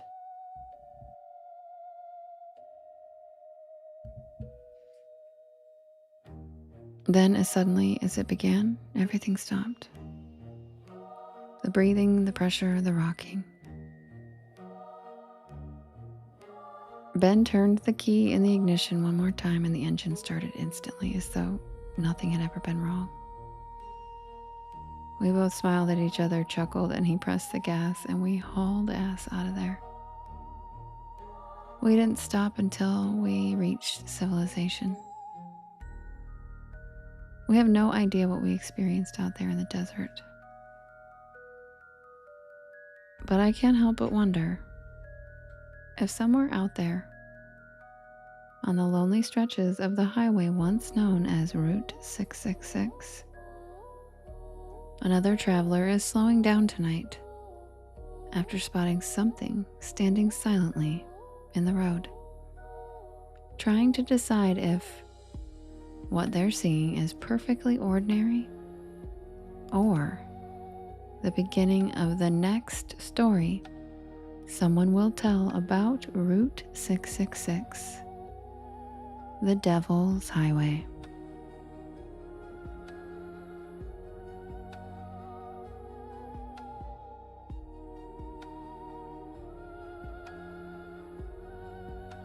Stacy, it's Route 666, not Route 66. Different roads. And now it's not called 666 anymore, so you won't even know you're driving on it. They changed the number.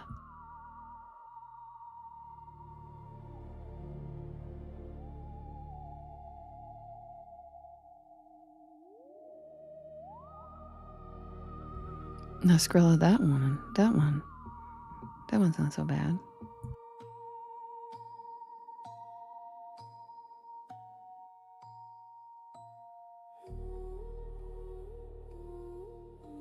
No, they changed it to 491.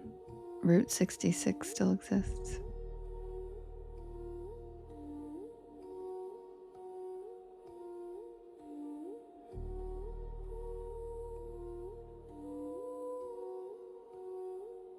Yeah, they changed it.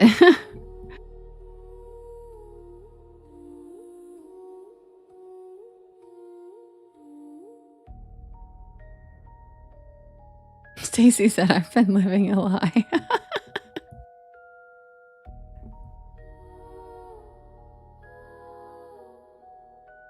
It's because I tickle his neck so much, Jane. Stimulates hair growth. That's okay, Stacy. It was actually originally called 666 because it was the 6th installment of Route 66. That's where it got its number, but it changed.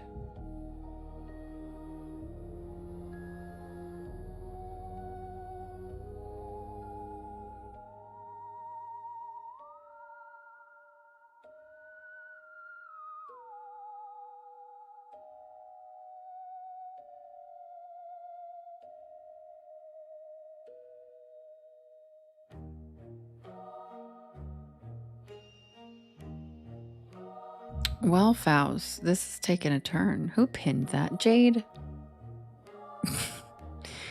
Well, Faust, I'm not sure what these code words mean, but okay. Got it. Jade, you and your fucking pinning ass.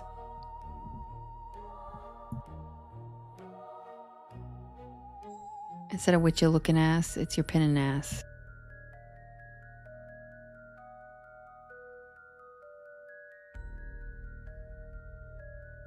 Oh, you pinned you vomiting first. I missed it. Why? Because of me tickling the neck? Girl, that's like... it's like not even a base. It's just like human touching.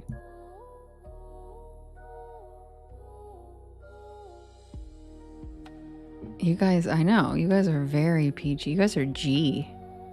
That's the most PG shit ever. Tickling someone's neck? Guys.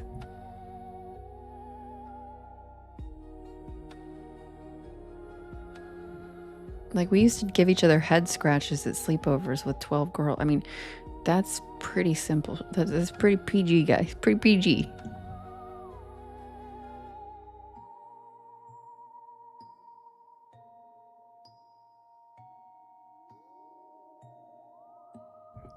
Kelsey said, whatever you do, don't show your ankles. Right, Misty? I know. It feels so nice and relaxing.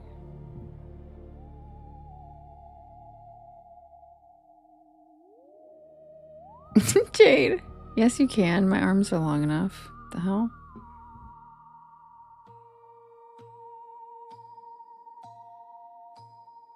Rich, where'd you grow up?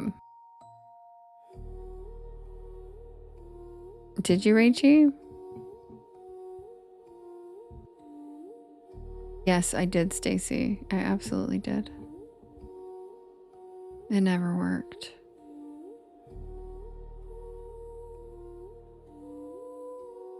Justin said, check on my neck and other ducks will get jealous. Yeah, Tanya said, even my arms are long enough and I'm only 4'7". East Coast, Virginia. There you go. I grew up in North Carolina. There you go. You're right, Skrilla. Never. Except for when I'm wearing dresses sometimes.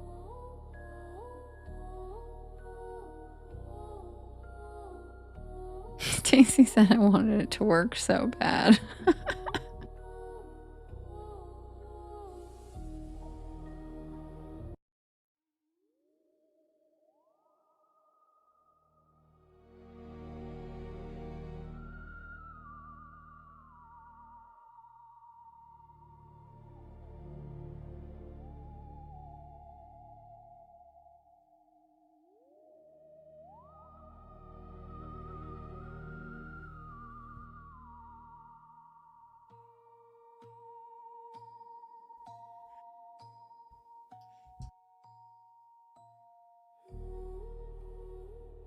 Andrew, how'd you know that? Did you just guess? You just guess her over there, just guessing stuff? There's no way you know that information. It's just a big old guess, huh? You're just guessing. You're just guessing, Andrew.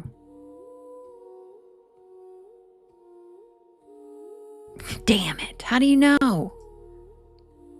Wait, what do you mean you know me? How? How do you know that? Is that just something about my...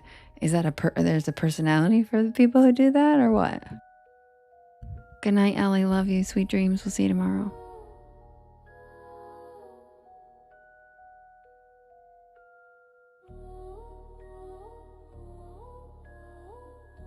And all I'm going to say is it's actually way healthier. That's all I'm going to say. That's it. It's healthier by a lot.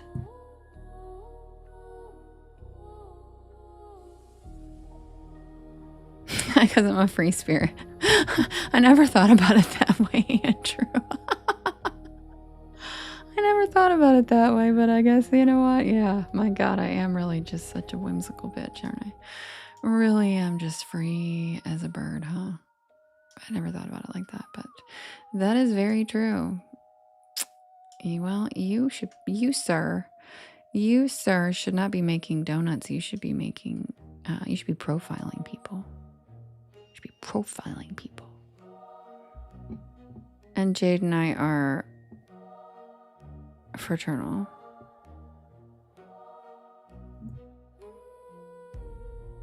I had to try to remember what we are in this life, Jade. We've had so many. I do, Rachie. Thank you, Brianna. Welcome in. The inventor of Jump to Conclusions game. Wait, who? Who, Andrew? Yeah, he really just figured that out. That quick. No, Country Crazy, we're about to start one. You're just in time. Hey guys, do you know what time it is? Besides an hour after when I usually end this live on a Sunday, and I'm not done with tomorrow's story. Yep. But it is grilled cheese time.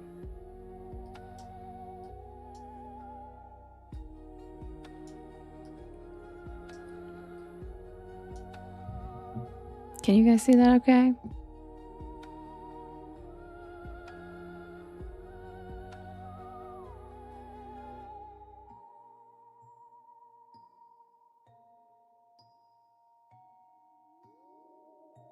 He's right. I had extra sleep today. I'm never going to bed now.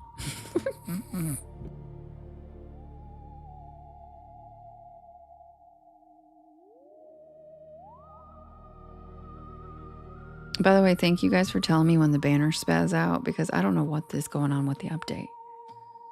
But like, they literally start spazzing, and I wouldn't want to stare at that either. So let me know if they start doing it, because it's pretty annoying. Yeah, you're welcome, Rachie.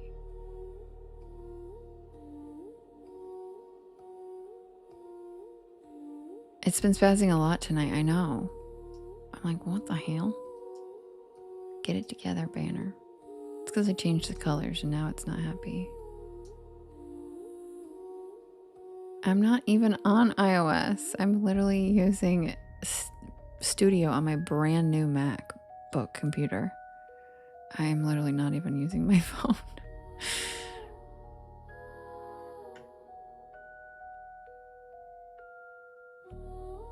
Thank you, Elkins.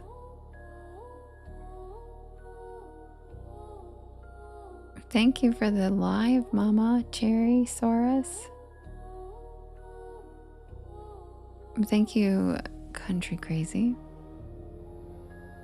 I was moving it around just now, Stacy. I was trying to make it stop spazzing out because it just like starts twitching. And when I move it sometimes, and when I was moving it around. Like, see, I'm moving it. That's me.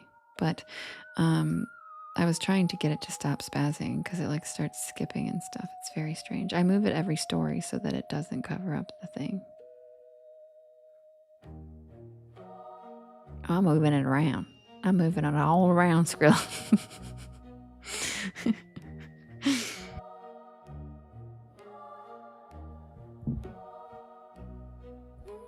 Justin, I don't think so. She posted a thing saying, thank you so much, everybody, for last night. I'll let you know next time I'm able to do. And plus, I think she'd be in here. Hi, Drew. Good morning. How's the other side of the pond this morning?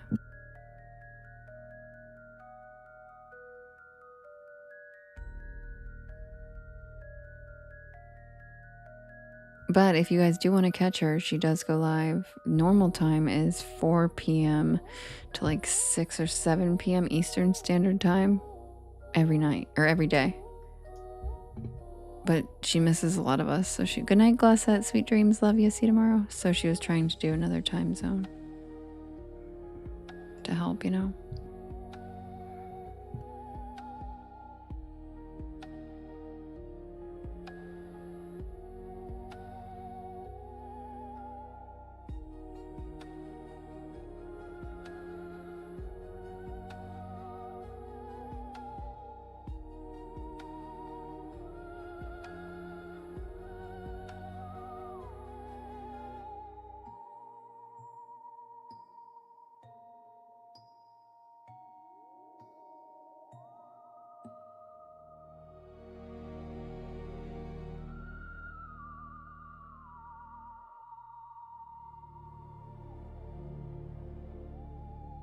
Get your grills ready, y'all.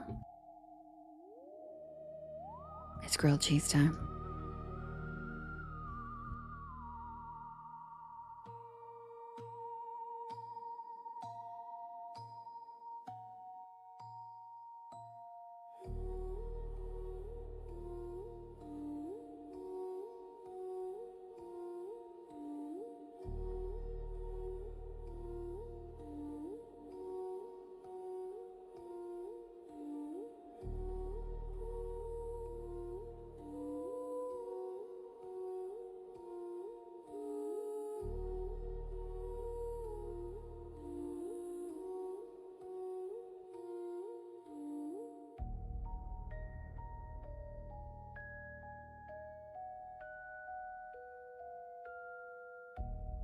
Good night, Ragey Rage. Thank you, Danny. And thank you, Sherry. That's so cute.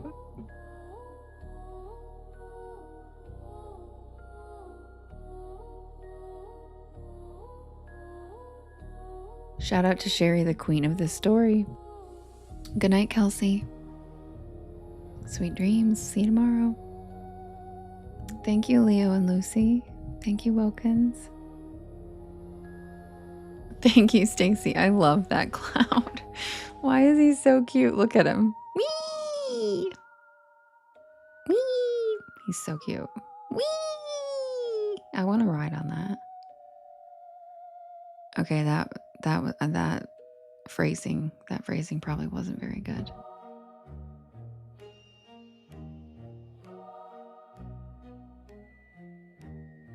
I set myself up for that phrasing. Sorry, guys.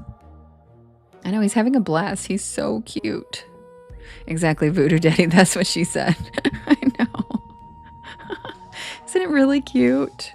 Rochelle, I know, it's so cute. Rochelle, thank you for the Seahorse Sea of Love. Seahorses, I love them. I know, look how cute he is. Who said he's having a blast? Stacy, he really is. He's like a little cloud or something. I really did walk into that one. I'm bad at phrasing too, so it's a combination. Seahorse, sea hell. They had a seahorse party. Who didn't invite me?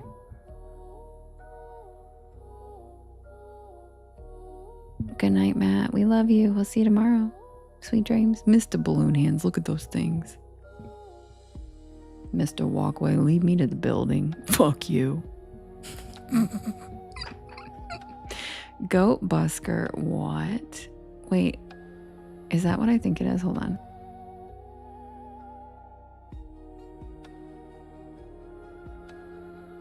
Never mind. I was wrong. Never mind. Good night, Rebecca. Not my chin, not my problem.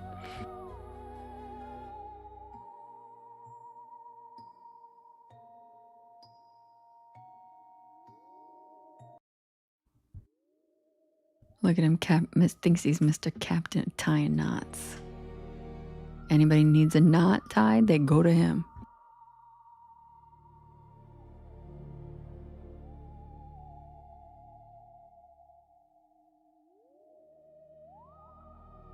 Look at her over there drinking out of cups, being a bitch.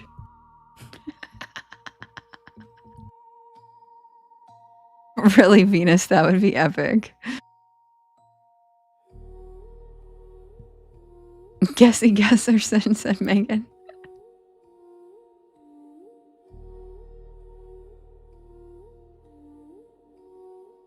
Submitted for the approval of the Porch Pal Society.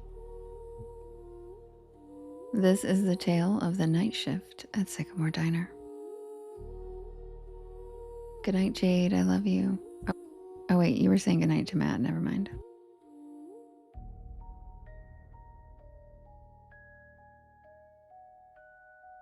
Thanks, Jade.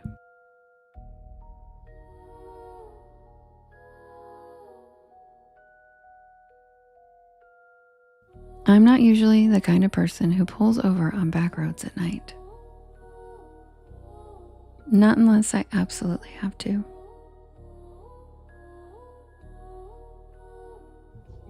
But that night, something about the storm, the long drive, and that growling pit in my stomach convinced me otherwise.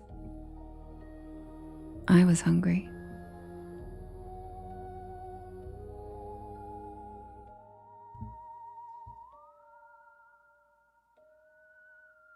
It was late October, and I was headed back to campus after a weekend visit with my friends in North Carolina. I had a midterm on Monday, and my plan had been to drive straight through 5 hours, no stops. But then came the rain. Thank you, Stacy. Thank you, Whitney. But then came the rain. One of those cold, slanted, whispery rains that creeps into your bones and makes the windshield wipers sound like a heartbeat. I had taken the wrong exit trying to bypass traffic, and I ended up on a 2-lane back road, surrounded by nothing but pine trees and power lines. And that's when I saw the neon sign. SYCAMRE Diner. The O in Sycamore was flickering like it hadn't worked right in years. But the rest was lit up in a cherry red neon. A tiny beacon in the middle of nowhere. Thank you, Shannon. I figured I'd grab a quick bite, maybe some coffee, check my map, and get back on the highway, but I should have just kept driving. I should have known something was off the second I stepped inside. The bell over the door jingled, but not like a normal bell. It made this sharp metallic ping that echoed longer than it should have. The air inside was warm, and it smelled like grilled onions and pancake syrup. The place looked like it had been yanked straight from 1957.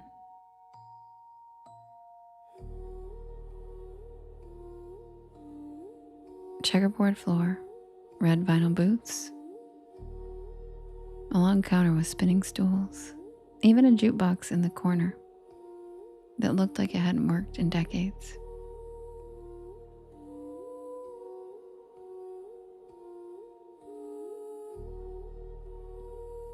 And the people, they all stopped and looked at me the second I walked in. Not in a rude way, just quiet, like they weren't expecting me. Like I had walked into the middle of a sentence that no one wanted to finish.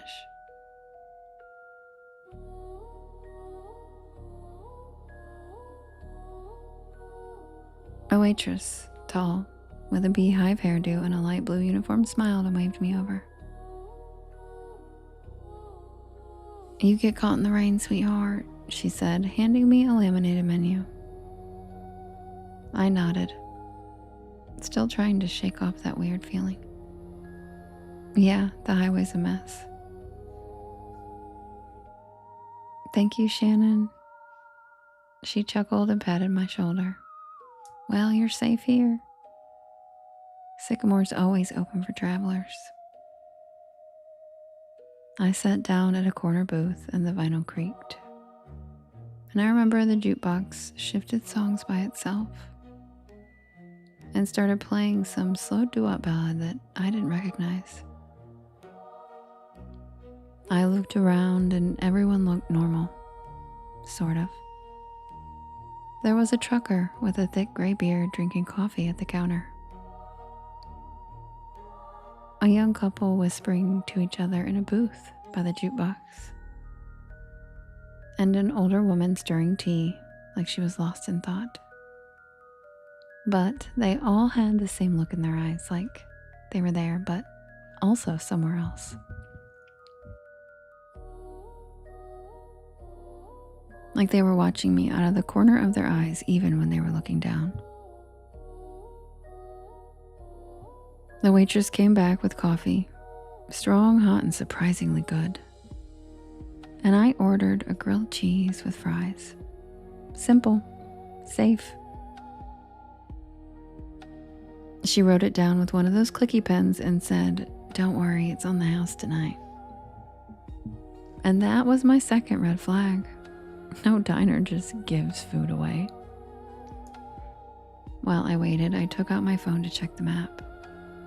No signal, and I mean nothing. No bars, no Wi-Fi, not even GPS.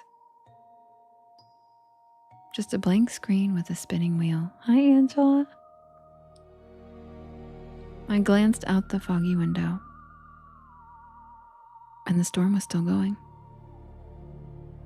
But now the wind had picked up, and I could see the power lines swaying like jump ropes in the dark.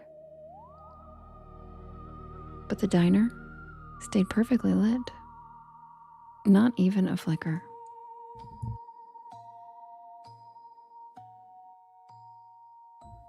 The food came fast, too fast, like under 5 minutes. But it looked amazing. Golden bread, gooey cheese, crispy fries with a little metal cup of ketchup on the side. I took a bite. Delicious. I mean, I've eaten at a lot of diners, greasy spoons, college joints, and roadside shacks. But this was hands down the best grilled cheese I've ever had. The fries were perfect, and the coffee never ran out. Every time I took a sip, it was somehow full again.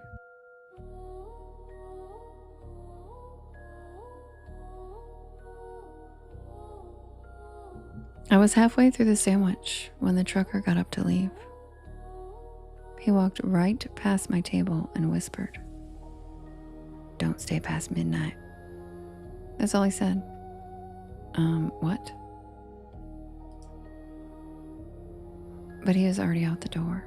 "Thank you, Whitney." The waitress gave me a tight smile and walked over, collecting his empty mug. Old Earl, he's always saying weird stuff. Just ignore him. But I couldn't. Something about his voice stuck with me. Something about the way he looked at me. Not like I was a customer, but like I was in danger. I checked the clock over the register. 11:42. I figured I had just enough time to finish my fries, grab the check, and head out. I still had at least 3 hours left on the road. But when I stood up, the lights flickered just once, and then again. And then everything in the diner stopped moving. The couple by the jukebox froze mid-sentence. The woman with the tea stopped stirring, her spoon hanging in midair. The waitress, her hand reached out for a mug, just stopped. Like someone hit pause on the entire scene.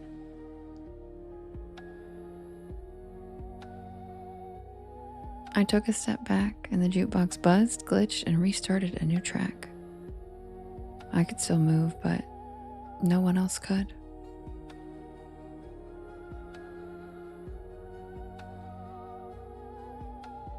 And then I heard it. Not music, not a storm. A voice. Not coming from anyone I could see. Just a whisper that seemed to echo from the walls themselves. I backed toward the door, my heart hammering in my chest, and I turned the knob. Locked. Of course it was locked. I tried the windows, but they were sealed shut. I started banging on the glass and shouting, but no one was outside. Just wind and rain and that flickering red sign. SYCAMRE. I turned back toward the dining room and everyone was gone. I'm not frozen anymore, just gone.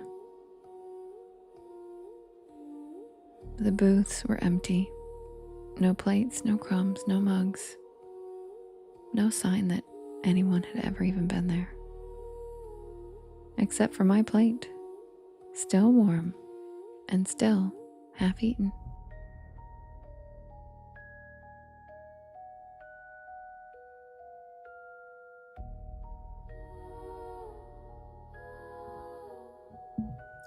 And then I saw the waitress. She was standing by the kitchen doors, her silhouette backlit by flickering fluorescent light. Her face was wrong. The same smile, but her eyes were empty, black and endless, like someone had painted over them.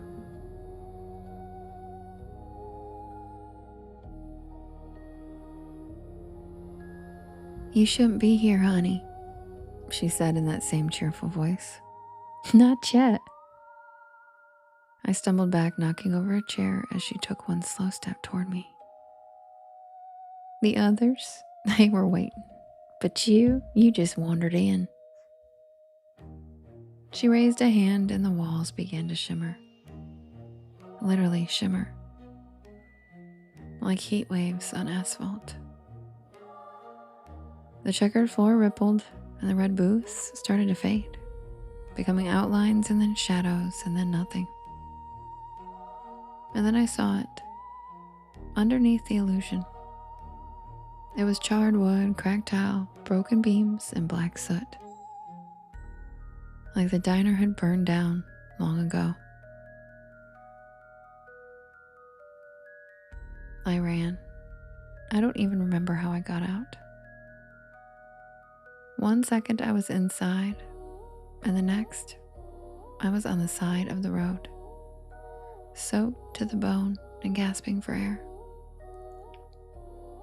My car was still there, parked on gravel that didn't even look like a lot anymore, just weeds and puddles. No neon sign, no glowing windows, just nothing.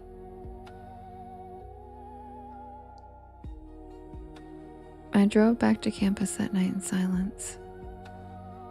No music, no Porch Lore podcast. I kept glancing in the rear view mirror, half expecting to see that red neon flicker back to life. I didn't tell anyone, not for weeks. Not until I finally looked up Sycamore Diner on a local history site.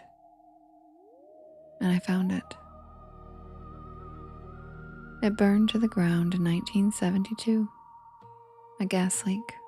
The whole place went up at midnight, and everyone inside was killed. 5 patrons, a waitress, and a cook. The photo in the article. The same checkerboard floor, the same red booths, the same neon sign. SYCAMORE.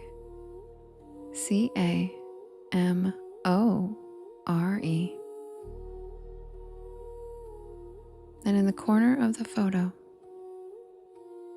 that same waitress, smiling. I never took that back road again. I don't even drive at night anymore if I can help it. And every time I see a neon diner sign, something in me flinches just a little. Because I know I was there. And I know I wasn't supposed to be. But the part that keeps me up sometimes, the part that really makes my stomach turn, that was the best damn grilled cheese I've ever had. And I didn't even pay for it.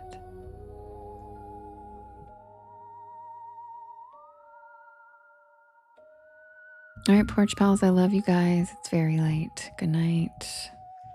Sweet dreams. I'll see you guys tomorrow for the premiere at 7 p.m. Eastern Standard Time on my YT channel. And if not, I'll see you again tomorrow night at 10. And don't forget, stay